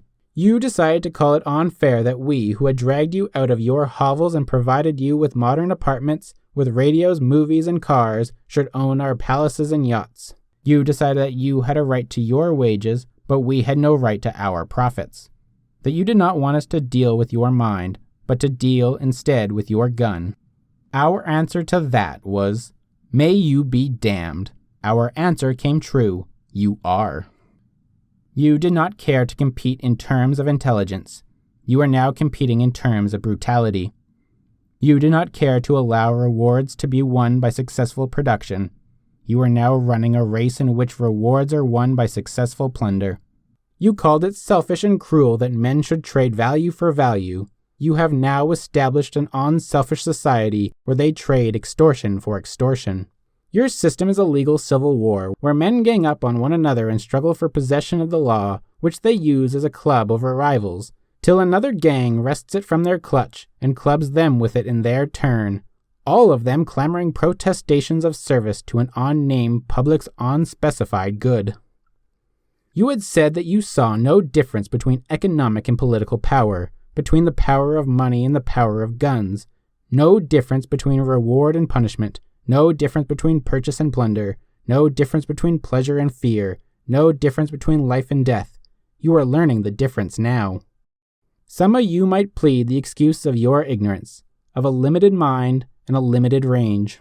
But the damned and the guiltiest among you are the men who had the capacity to know, yet chose to blank out reality. The men who are willing to sell their intelligence into cynical servitude to force. The contemptible breed of those mystics of science who profess a devotion to some sort of pure knowledge, the purity consisting of their claim that such knowledge has no practical purpose on this earth, who reserve their logic for inanimate matter, but believe that the subject of dealing with men requires and deserves no rationality, who scorn money and sell their souls in exchange for a laboratory supplied by loot. And since there is no such thing as non-practical knowledge or any sort of disinterested action, since they scorn the use of their science for the purpose and profit of life, they deliver their science to the service of death, to the only practical purpose it can ever have for looters, to inventing weapons of coercion and destruction. They, the intellects who seek escape from moral values, they are the damned on this earth. Theirs is the guilt beyond forgiveness. Do you hear me, Dr. Robert Stadler? But it is not to him that I wish to speak. I am speaking to those among you who have retained some sovereign shred of their soul, unsold and unstamped, to the order of others. If, in the chaos of the motives that have made you listen to the radio tonight, there was an honest, rational desire to learn what is wrong with the world, you are the men whom I wish to address. By the rules and terms of my code, one owes a rational statement to those whom it does concern, and who are making an effort to know. Those who are making an effort to fail to understand me are not a concern of mine. I am speaking to those who desire to live and to recapture the honor of their soul. Now that you know the truth about your world, stop supporting your own destroyers. The evil of the world is made possible by nothing but the sanction you give it. Withdraw your sanction. Withdraw your support. Do not try to live on your enemy's terms or to win at a game where they're setting the rules. Do not seek the favor of those who enslaved you. Do not beg for alms from those who have robbed you, be it subsidies, loans, or jobs. Do not join their team to recoup what they've taken by helping them rob your neighbors. One cannot hope to maintain one's life by accepting bribes to condone one's destruction. Do not struggle for profit, success, or security at the price of a lien on your right to exist. Such a lien is not to be paid off. The more you pay them, the more they will demand. The greater the values you seek or achieve, the more vulnerably helpless you become. Theirs is a system of white blackmail, devised to bleed you, not by means of your sins, but by means of your love for existence.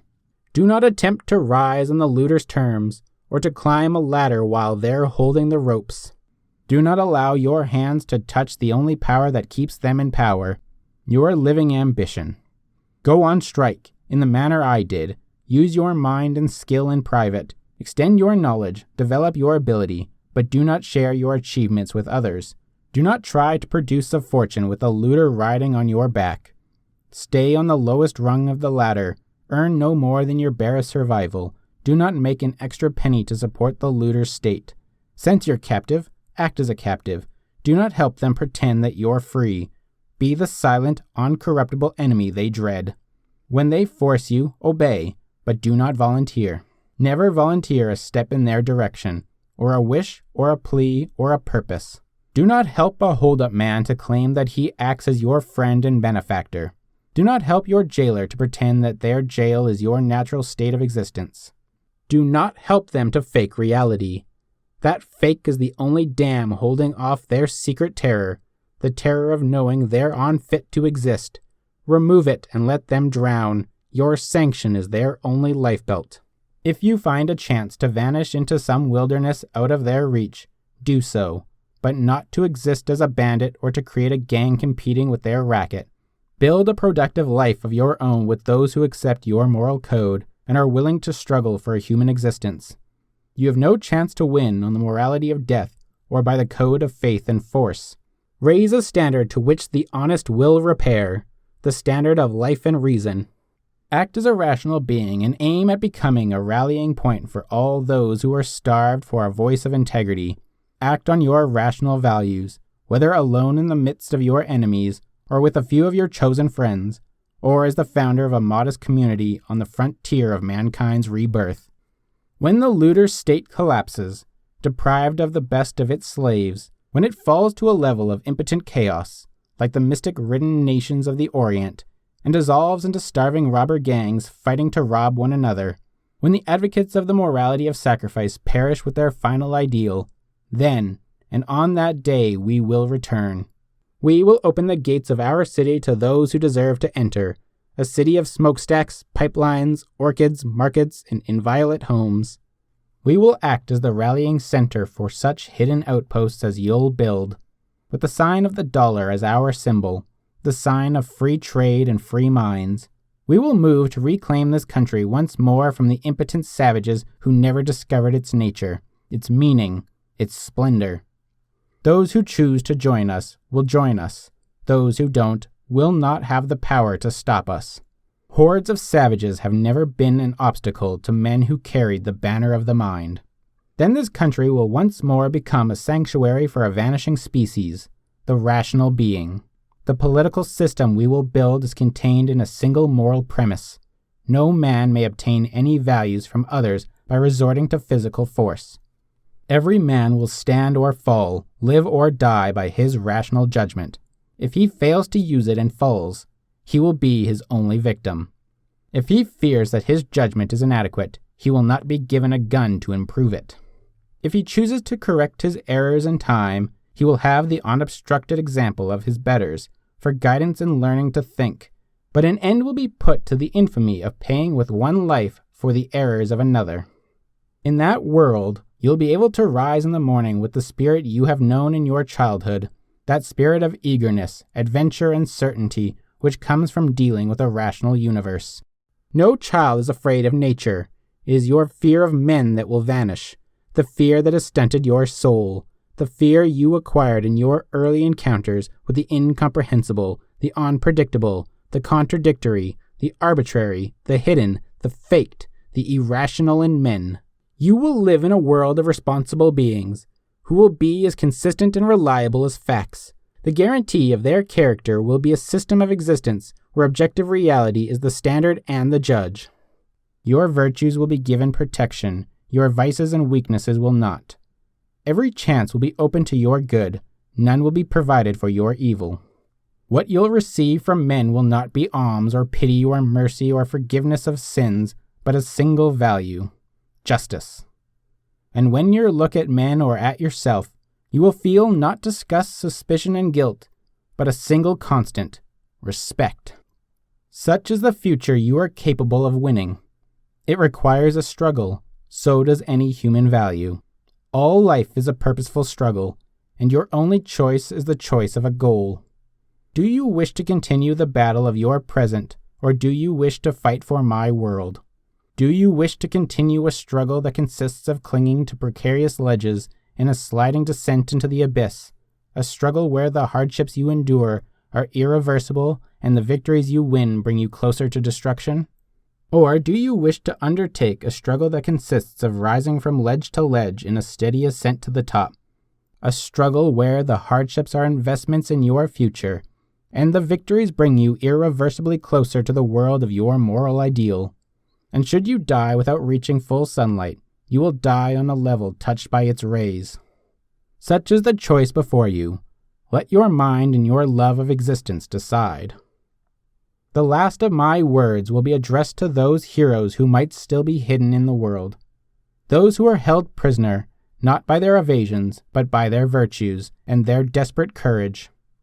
My brothers in spirit, check on your virtues and on the nature of the enemies you're serving. Your destroyers hold you by means of your endurance, your generosity, your innocence, your love. The endurance that carries their burdens, the generosity that responds to their cries of despair, the innocence that is unable to conceive of their evil and gives them the benefit of every doubt, refusing to condemn them without understanding and incapable of understanding such motives as theirs. The love, your love of life, which makes you believe that they are men and that they love it too. But the world of today is the world they wanted. Life is the object of their hatred. Leave them to the death they worship. In the name of your magnificent devotion to this earth, leave them. Don't exhaust the greatness of your soul on achieving the triumph of the evil of theirs. Do you hear me, my love? In the name of the best within you, do not sacrifice this world to those who are its worst. In the name of the values that kept you alive, do not let your vision of man be distorted by the ugly, the cowardly, the mindless, and those who have never achieved his title. Do not lose your knowledge that man's proper estate is an upright posture, an intransigent mind, and a step that travels on limited roads. Do not let your fire go out, spark by irreplaceable spark. In the hopeless swamps of the approximate, the not quite, the not yet, the not at all. Do not let the hero in your soul perish in lonely frustration for the life you deserved, but have never been able to reach. Check your road and the nature of your battle. The world you desire can be won. It exists. It is real. It is possible. It's yours. But to win it requires your total dedication and a total break with the world of your past, with the doctrine that man is a sacrificial animal who exists for the pleasure of others. Fight for the value of your person. Fight for the virtue of your pride. Fight for the essence of that which is man, for his sovereign rational mind. Fight with full radiant certainty and the absolute rectitude of knowing that yours is the morality of life, and that yours is the battle for any achievement, any value, any grandeur, any goodness, any joy that has ever existed on this earth. You will win when you are ready to pronounce the oath I have taken at the start of my battle. And for those who wish to know the day of my return, I shall now repeat to the hearing of the world, I swear, by my life and my love of it, that I will never live for the sake of another man, nor ask another man to live for mine.